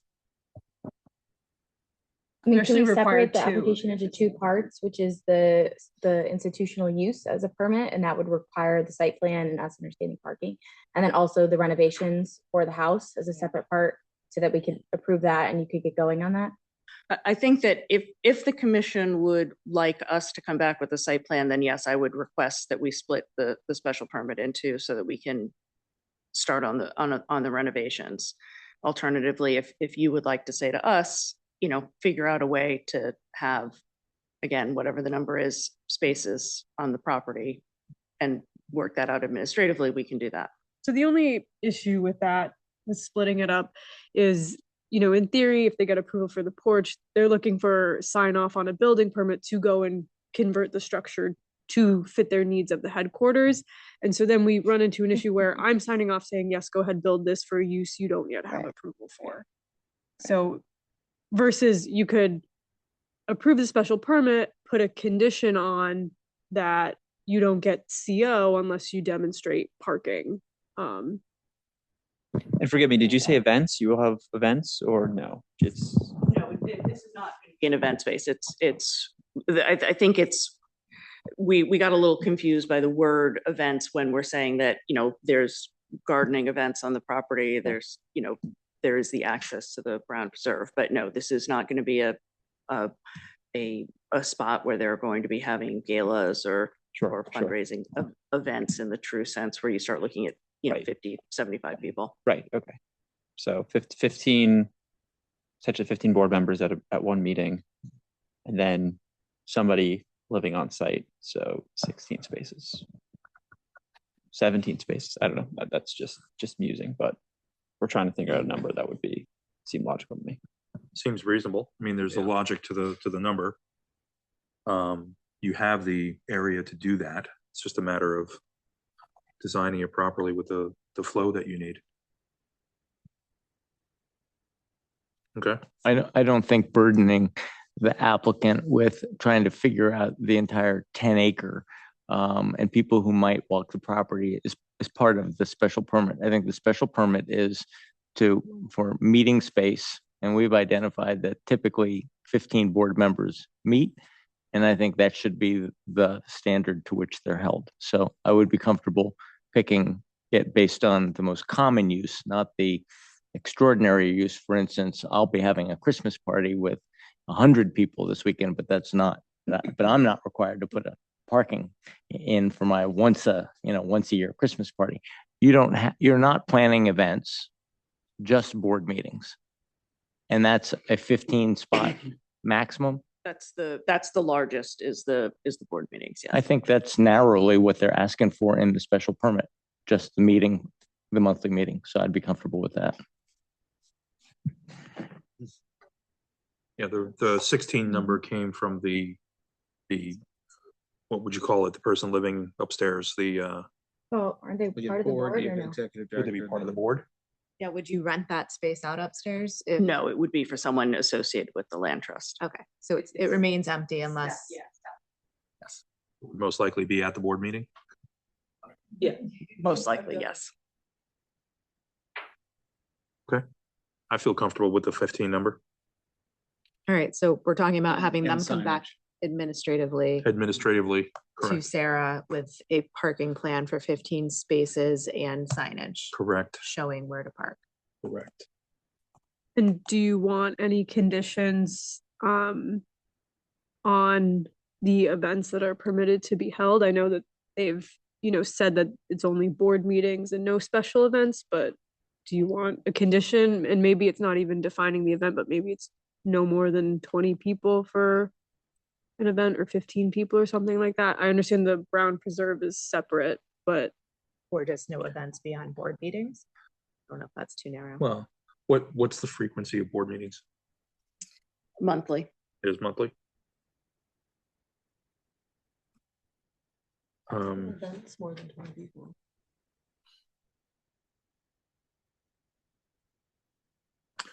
Yeah, I mean, we could condition it on any event, up to a certain threshold. No more than 20 or 30 or whatever it is. Once a month or twice a year or whatever could be deemed fair. Question though I have is if we do have an event where we could work with like another area where we're shuttling people in, is that? That's fine. But does that not fall under that then, as long as it's not the parking or? Yeah, I was gonna say, isn't the concern, and the concern is the parking, it's not necessarily how many people there. So if you do 15 spaces, but then also add the conditions like Commissioner Menching said, with no parking along the street, then maybe that gets you there, and then you figure out how many people you get to your event. But so long as you're not, negatively affecting traffic and people moving in and about the site, I think that kind of. Okay, so instead of putting a cap on the number of attendees at an event, we're talking about just restricting parking to 15 spaces on site and no on street. Correct. Parking on Valley. I think that's better. And that way, it's up to them how they fit it. Yeah. 10 people. Yeah. Uber group. Yeah. And then for construction, will you be using some of that parking space? Do you have access to the easement to come in and out of? We don't have access to the easement. They'll be using some of that space for construction. The skids, dumpsters, probably will be further into the site. There's also, as Robin, alluded to, that there's a natural ramp between the barn and the house so that you can access all of that back there, and we can, have the contractor put his stuff back there. If you pull it out front, my son will be really excited to see everything. And when your son is looking out the window, we'll make sure the bulldozers are within We're view. not having any events during the construction. I don't even know if we're having board meetings there. Yeah, the house won't really be able to be in use during the construction time period. Do we need any sort of construction management plan? I mean, this is not big enough that it would. no, I mean, it's the size of a single family home. Yeah. Construction, like that, more than 15 cars. I can't really hear down here what's going on. Yeah. What are we doing? This microphone. During construction, there could be more than 15 cars of contractors and subs. Yeah, they would have to park on the property somewhere. Yeah. I think that's inevitable. I mean, during construction, there will be overflow, but I think for the long term, putting the guardrails around the number of spots on the lot as well as no parking on the street would do it. Right. And I think if you wanted to say no parking on Valley Road by construction vehicles, that would be acceptable as well. I mean, it really shouldn't be anyone parking. There shouldn't on be. Valley Yeah. Road. Yep. Okay. Commissioners, anything further? I do want to bring up historic designation, right? That's on one of the other aspects that you're looking for here. So needs to comply with our section 7.7 B1, which stipulates, 75 years or older, which it is. And then one of these 5 criteria need to be met. Does not need to be all 5, could be just one of the 5 or multiple. exemplify and reflect broad cultural, political, economic, or social history of a nation, state, or town, or identified with historic personages or with important events in the national, state, or local history. So the group's house. Embody distinguishing characteristics of an architectural type inherently valuable for study of a period, style, method of construction, or indigenous materials or craftsmanship. I guess the salt box works there. Are responsible or representative of notable work of a master builder, designer, or architect who influenced his or her age, or have yielded or may likely to yield information important to history. I would say 2 out of these 5 you definitely satisfy. Commissioners, any observations on that? Which 2 are you referring to? I'm saying identified with historic personages or with important events, personages in particular, the group's family who, established the house. And then characteristics of an architectural type, just the salt box inherent of that era. I would say A as well. I think the first is probably more relevant here because this building's been added on to at least 4 times from what I can see in the photograph. Yep. Again, we only have to satisfy 1 of the 5, so Exactly. yeah, that's fine. Okay. And do you feel that they've met the application requirements under C? Which include accurate exterior elevations or photographs of each side of the historic structure and a survey map sufficient to establish the historic, cultural, or architectural significance of the historic structure? Other than the parking issue, yes, I think they have.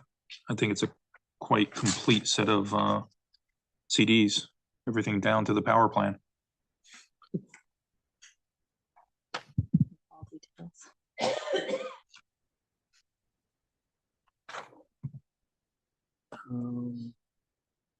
Yeah, I think that's it. Do you have anything further? Not if there are any further questions. Okay, commissioners, any other questions for the applicant? Okay, we'll open it up to public comment. Anybody in the room would like to speak to this application? Come on, Scott. Anybody on Zoom that would like to speak to this application? Okay, application closed. Thank you very much. Thank you. Put on this one. Can we just go over the conditions one more time? Yes. You want me to go? Shoot. Could you go what you had said? I have no on-street parking on Valley. And secondly, a parking plan showing the number and location of 15 spaces and signage indicating where to park. 15 spaces within the boundary of the property line.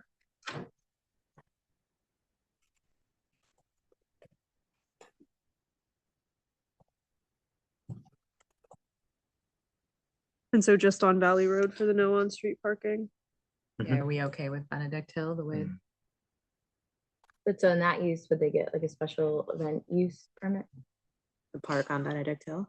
if they're gonna have more cars coming? Or the need to park on Benedict Hill?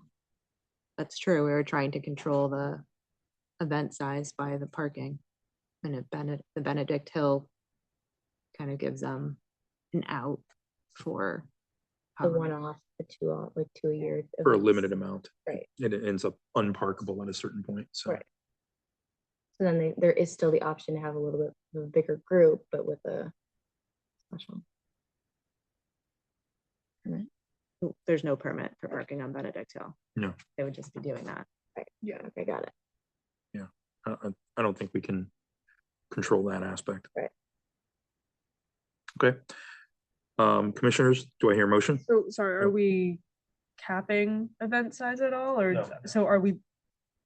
We talked about another condition, I think, of like limiting parking to, like, you don't want them to propose 17 parking spaces, like you want 15 only, I believe, and you Minimum you of don't want 15. events more. Like, wasn't there a condition about like We took away the size of events because the size of events, it's a product of the number of cars, right? Who cares if you put 5 people in your car? Who cares if you put 10 people in your car? It's really more about the parking. They can have an event for 50 people Okay. But anything over the threshold of parking, they'll have to bus them in, for Or example. park on Benedict Do you Hill. want that as an explicit condition that parking exceeding that, they have to shuttle them in? No. They can figure it out. That's up to them. So that's just two conditions, right? Two That's all I conditions. have. Okay, do I hear a motion? I'll make a motion to approve. Do I have a second? Mr. Engel? Other than the two conditions already discussed, anything else you would like to add or? You want us to give reasons for why we're issuing the special permit? Yes, I think you should. Yes, please. So, motion to approve the special permit for the reasons of it's a historic house. It is in keeping with the historic drawings of the house. And it is a nonprofit. And it is providing adequate parking for this anticipated kinds of events they'll be running. Anything further, commissioners? Okay, call to vote. Dan Radman, I vote yes. Krista Nielsen, Yes. Chris Herring is out. John Engel, Yes. Alan Swerdlow, Yes. Tom Benton, Yes. Eric Knowles, Yes. Christina Larson, Yes. Megan Mensching, Yes. and Bill Pratt. Yes. Okay, approved. Thank you very much.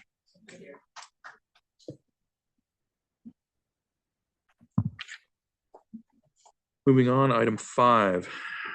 Deliberation, any possible action on a closed public item. Discussion and consideration of the request of Elliot Siderides, Windward Development Incorporated, to amend the zoning regulations dated June 16th, 2007, amended July 7th, 2025, to amend section 4.6.d and 4.8.h to permit hotels and to provide various dimensional waivers for certain types of development in the business C zone. Complete copy online at that particular link. And the second item is the 39, 49, and 51 Locust Avenue.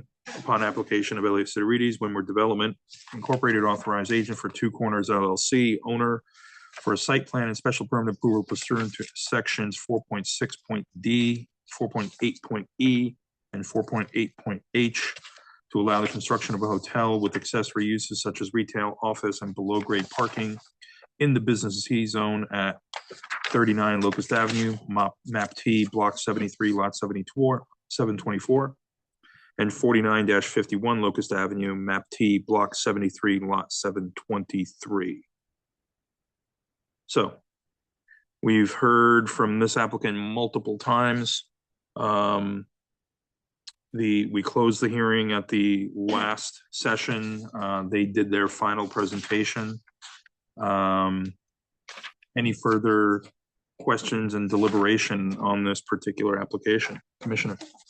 First with who's seated for this, because those not seated shouldn't right. speak. And I just want to note, there were 3 commissioners who missed meetings and they were emailed individually about watching the recording. If they did not watch the recording that they were sent, they should not be voting on this application because they did not attend all hearings. Okay. You know who you So of were. the seated commissioners, who was it that missed meetings? So we had Commissioner Benton noted as missing a meeting, Commissioner Swerdlow is missing a meeting, and Commissioner Engel is missing a meeting. I don't think I missed a meeting. I got that email. But I was here for both 2 times. Was he here? There were 3. It was October. It was noted in the meeting minutes that we approved last month that you were absent. So if you didn't watch the recording, you shouldn't be voting, unfortunately. I thought he was only here twice. Mr. Then- Swerdlow? Yes, the recording had his initial plans and visuals on it, and I had missed that meeting.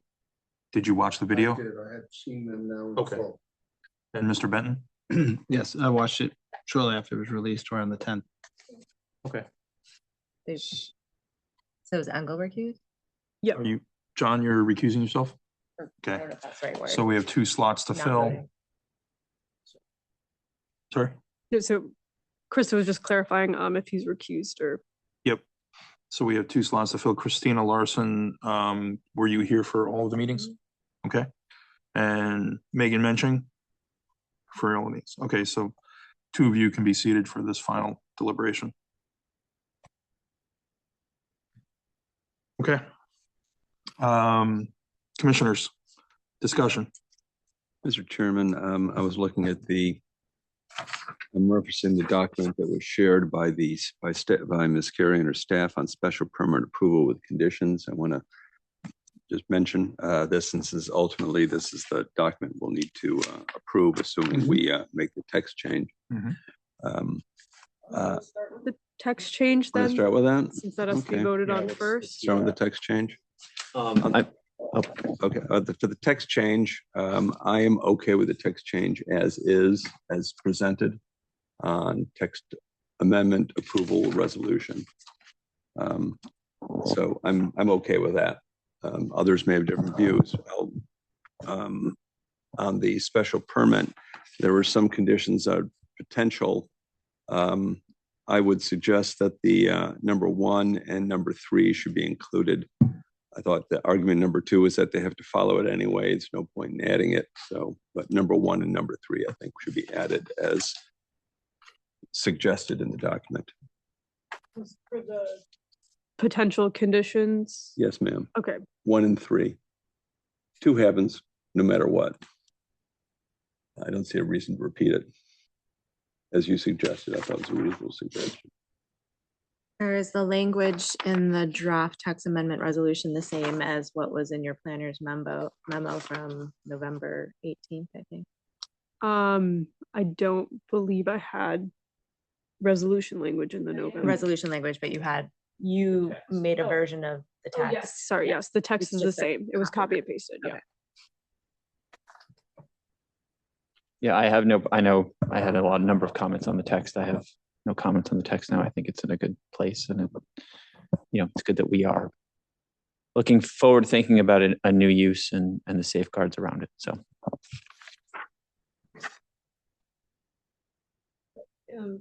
For reusing that existing building as a hotel, but in that zone, can there be ground up hotels built? Yes. It does open that hotels could by special permit be permitted in any of the buildings in the business C zone. In compliance with the bulk regulations. Correct. Right. It can't be a ground up hotel, so it has to be a reuse of a space. Why would we want to? Yeah, why? Yeah. Just because part of the concept in my head would be that we're trying to create a concept that would be applicable across the different building types and building uses, that by saying it has to be a reuse, we're really constricting it to a very narrow sense, which could be construed as more a spot zoning approach versus saying, hey, if this building wasn't there, if they started from scratch, it'd be a bad thing. And I would argue it wouldn't necessarily be a bad thing. So I would argue putting the reuse constraint in there would be kind of unnecessary and maybe make the reg look a little funky. That would be my perspective. I mean, the village district design guidelines do protect from your standard side of the highway hotel that you see everywhere, from going up in downtown. Sure, and the special permit is for, we're looking at the effects of the use, not, I think, like you said, not the bulk, right? The regulations in terms of size of buildings and commercial buildings, that does not change. It's just what's inside. That's what the special permit is for. The additional text amendment that they added in terms of, like the building wall and some of the other changes were narrowly tailored, I believe, to that adaptive reuse, and would not be kind of like a blanket waiver for bulk changes, anywhere else, but it's just really to allow that use. And then it comes to us, and then we can condition it if somebody else comes with another hotel on, somewhere else.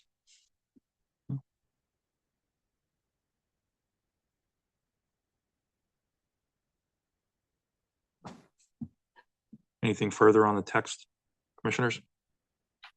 So in the resolution, I did put in a reason for approval. I pulled it from the POCD. You may If you disagree, I recommend talking about it. If you agree, you may just want to affirm, because obviously the reason for approving needs to come from you all, but. This is Commissioner Chris, I thought it was a good addition. I think in some of the challenges we've had in the past, we always have to present a reason. And if you're quoting from documents that are already in the public record that are supposed to help guide us, that's a good place to start. So I think this is a very wise addition. So I'll make a motion to approve the text amendment based on the rationale put in the draft resolution presented here. After someone seconds it, we will need to read the resolution into the record. Commissioner Chris, I will, go ahead, please. So Commissioner Herring seconded. I got it. I got it in there. Thank you. Do we have to read the entire text? I would start with the whereas, yeah. So you don't have to read that first paragraph, but then. Where are you? So I emailed. I'm look. A resolution. Oh, it's from the email? Yeah. This. Thank you. I printed mine out from the website. I assume that's definitive. From the, I only emailed it. I didn't post it on the website. Oh, emailed it. Yes. Oh, you emailed. Sorry. You're right. Yeah, it's the same. From your email to everyone. Yeah. Yes. Thank you. So you can just I get it right here. Okay. Email. Thank you. Okay. Text amendment approval resolution. This is to certify that a regular meeting of the New Canaan Planning Zoning Commission, the commission held on December 16th. It was moved by Commissioner Herring? Knowles. Commissioner Knowles. To adopt the following resolution. The commission has conducted its review and findings based on the materials and testimony in the record, and based on the fact that each member of the commission is personally familiar with the proposed text amendment and its impacts on the town of New Canaan's zoning regulation. Whereas the text amendment application were received by the Planning and Zoning Commission Planning and Zoning Department on August 25th, 2025, and its official date of receipt was August 26th, 2025. Whereas the commission opened the hearing on said application on September 25th, 2025, and conducted subsequent hearings on October 28th, 2025, and November 18th, 2025. Whereas the commission closed the hearing on the application on November 18th, 2025, whereas the commission conducted deliberations on the closed application on November 18th, 2025, and December 16th, 2025. Whereas the commission concluded deliberations on December 16th, 2025.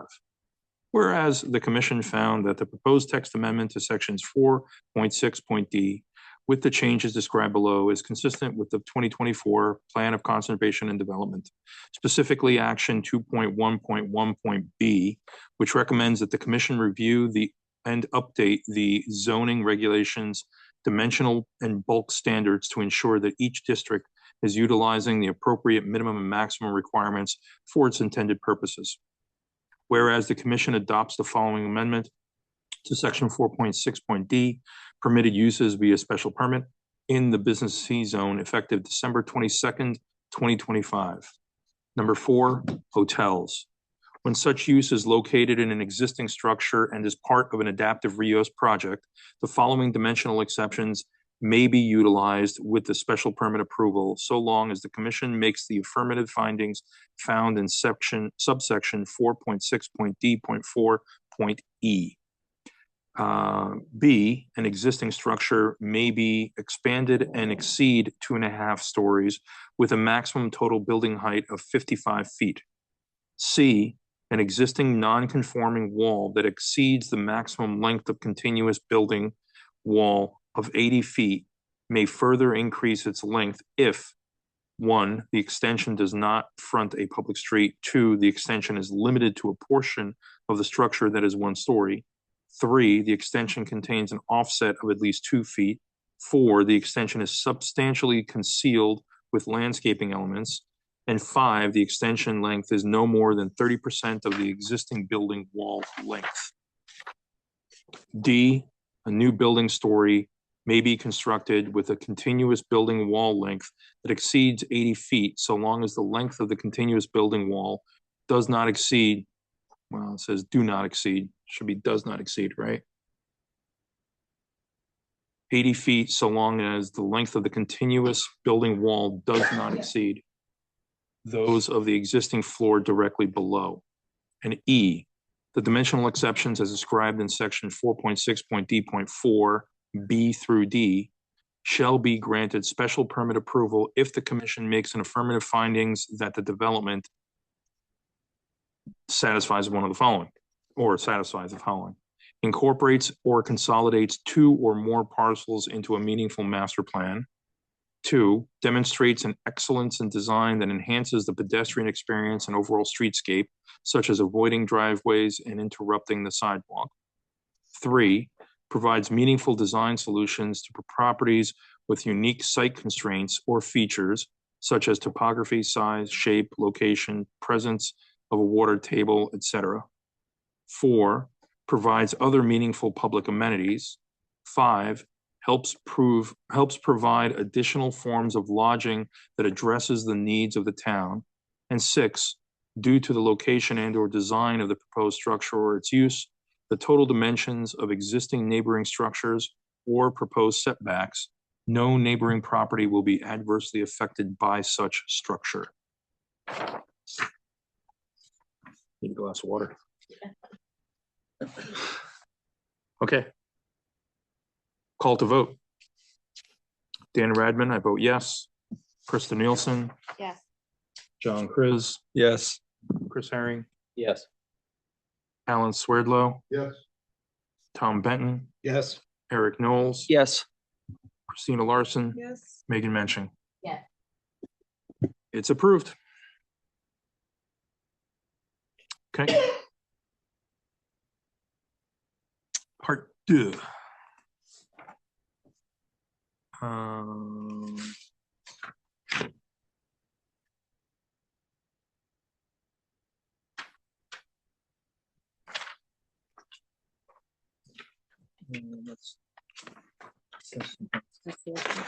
Is it? Oh, do you want the Yeah. special permit? Yeah, special permit side. Thank you. I'm a good secretary. You're awesome. Okay, special permit with conditions. Discussion first before we get into this. I would just note that, well, my suggestion would be that under the section of the draft presented by Ms. Carey, where it says potential conditions from neighbor request, that conditions 1 and 3 in that section be conditions 10 and 11, the final special permit. That is my suggestion. Okay, and you're leaving out 2 because we already have regulations about. 2, you have to follow no matter what. So I see including it in a condition is superfluous. Okay. I'm okay with that. Yeah, that's fine.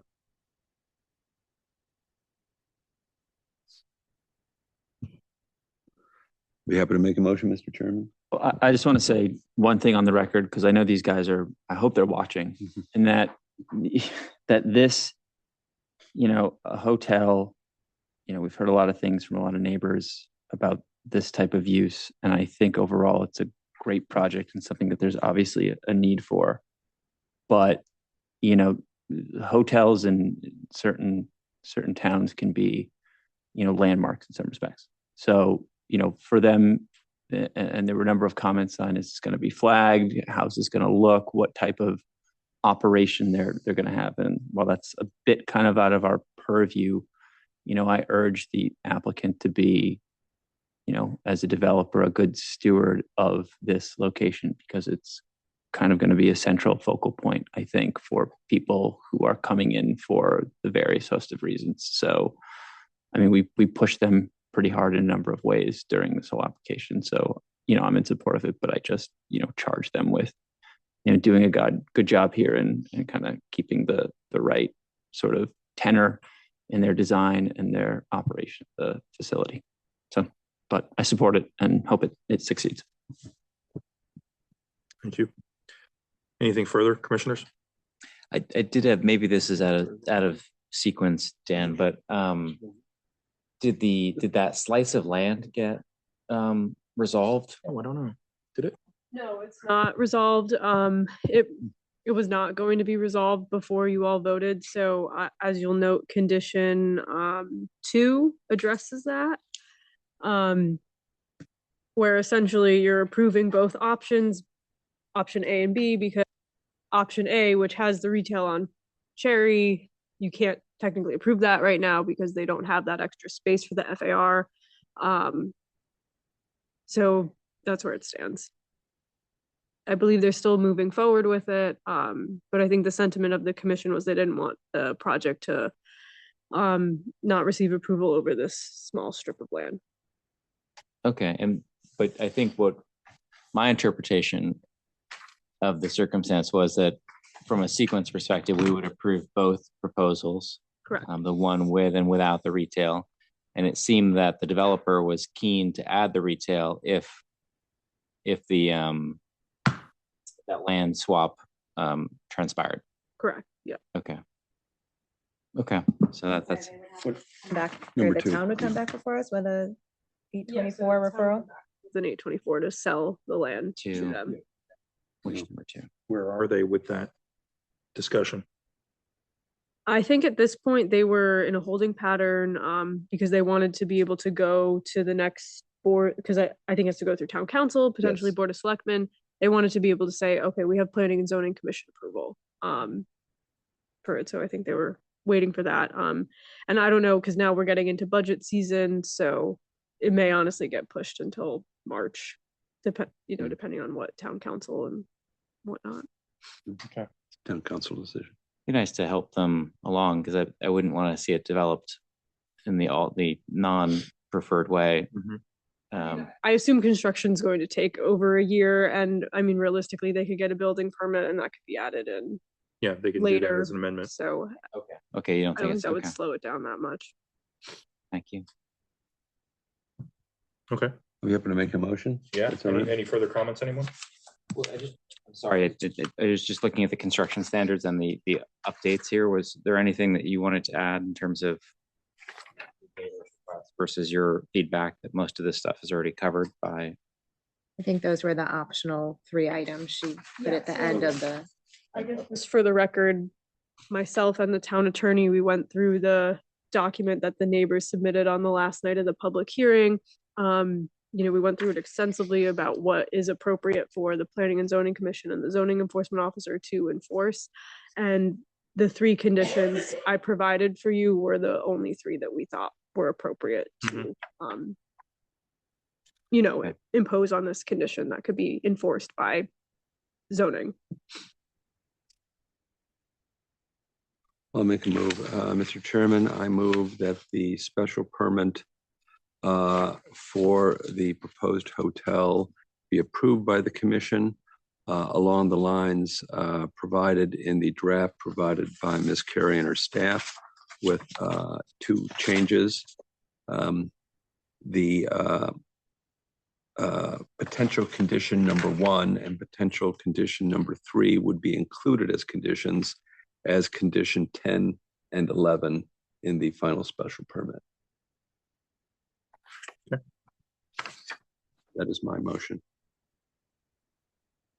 Do I have a second? I'll second it.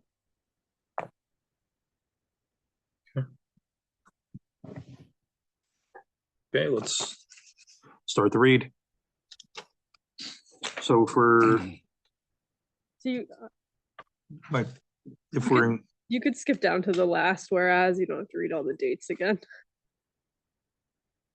skip down to, So the- like whereas the commission concluded deliberations. yeah, that's fine. You could start there. So if we're including item 1 and 2, just completely exclude 1 and 3, completely exclude item 2. That was the motion. That was the motion. Yes, Mr. Chairman. That's fine. Whereas the commission concluded deliberations on December 16th, 2025 for the special permit and site plan applications and made the following findings. The applicant is requesting special permit approval for the following items. A, hotel is a principal use of property in the business C zone, section 4.6.D.4. B, dimensional exceptions to increase total building height and maximum wall length, section 4.6.D.4.E. And C, floor area ratio limitation increase to 1.035, section 4.8.L. D, parking spaces with a length of 18 feet, section 6.2.G.4.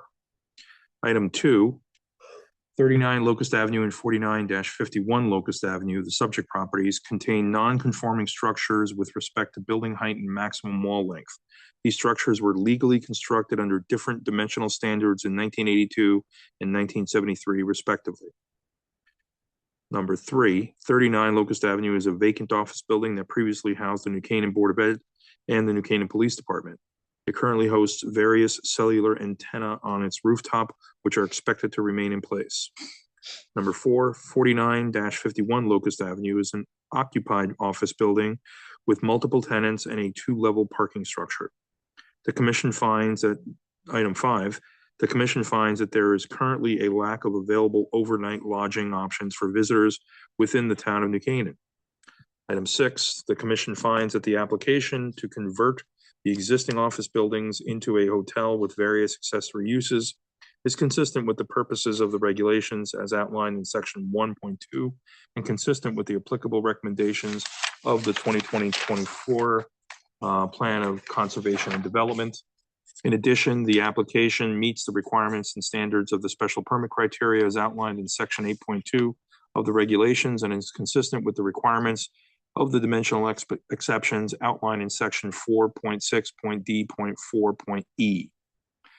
Therefore, it is resolved that upon the motion made by Commissioner John Kriz and seconded by Commissioner Krista Nielsen, the commission voted to approve the special permit and site plan application effective December 23rd, 2025, with the following conditions, modifications, and restrictions. 1, the application is granted upon the condition that all construction and site improvements shall be in strict accordance with the plans and other documents submitted and any statements or representations made by the applicant or agent on the record. Any deviation from such documents or representation shall require further review and approval from the commission. Wish we had that stipulation during the view. Item 2, the subject properties are currently limited to 45,286.43 square feet of gross floor area. Option B of the architectural drawings dated 8/25/25 completed by Windward Development is therefore approved. If the applicant is successful in obtaining the strip of land along the western side of Cherry Street from the town of New Canaan, development as shown in option A will comply with the GFA requirements and may be constructed as proposed without additional approval from the P&Z Commission. Item 3, prior to the issuance of the zoning permit, the subject properties map block lot T73-724 and T73-723 shall be merged into one parcel. An updated materials plan shall be submitted to the prior to the issuance of the zoning permit to confirm that the building materials match the applicant's final presentation from 11/18/25. Any changes from what was presented must be approved by the town planner and may be referred back to the P&Z Commission at staff's discretion. Item 5. A landscaping plan created by a licensed landscape architect shall be submitted to the town planner prior to the issuance of a zoning permit. Item 6, a final construction logistics plan outlining all anticipated phases of construction, dumpster locations, soil and erosion control measures, and other appropriate measures shall be submitted to the town planner prior to the issuance of a zoning permit. Item 7, all outstanding items in the town engineer's memo dated 11/13/25 shall be addressed prior to the issuance of the zoning permit. Item 8, all mechanical equipment shall be located in a manner that they are visually screened from all off-site vantage points to the maximum extent possible. Item 9, the applicant shall explore the feasibility of maintaining the parallel parking spaces along the western side of Cherry Street, north of the subject property's garage entrance. If possible, the parking spaces shall be preserved. In addition, potential changes from the neighbor request. Item 1, after construction, refuse containers shall be located as indicated on sheet 4 of the proposed site development plan completed by SE Minor dated 11/11/25. As discussed during the public hearing, once construction is complete, trucks will not enter the site and all refuse will be brought to the street for pickup.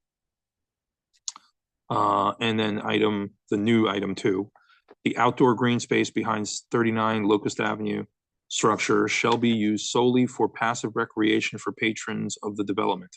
Any future desire to host events, outdoor dining, or similar uses on this lawn will require future zoning approvals as outlined by the zoning regulations. Anything else? Okay, call to vote. Dan Radman, I vote yes. Krista Nielsen, Yes. John Kriz, Yes. Chris Herring. Yes. John Engel. Oh, John's recusing. Alan Swerdlow. Yes. Tom Benton. Yes. Eric Knowles. Yes. Christina Larson. Yes. And Megan Mensching. Yes. Approved. That was the chunky one for this year. Yeah. Okay. You a lot more work to doing something. Anything, Sarah, anything else to go over tonight other than the meeting minutes? No. Okay. Commissioners, if you've had a chance to look at the meeting minutes, any changes or corrections that you might see necessary? I'll make a motion to approve the November 18th minutes. Okay. Second. And a second. Show of hands. Minutes approved. Commissioners, thank you very much. Wrapping up 2025 today. It's been a very interesting year. What is so prep us, what does January look? Meeting adjourned.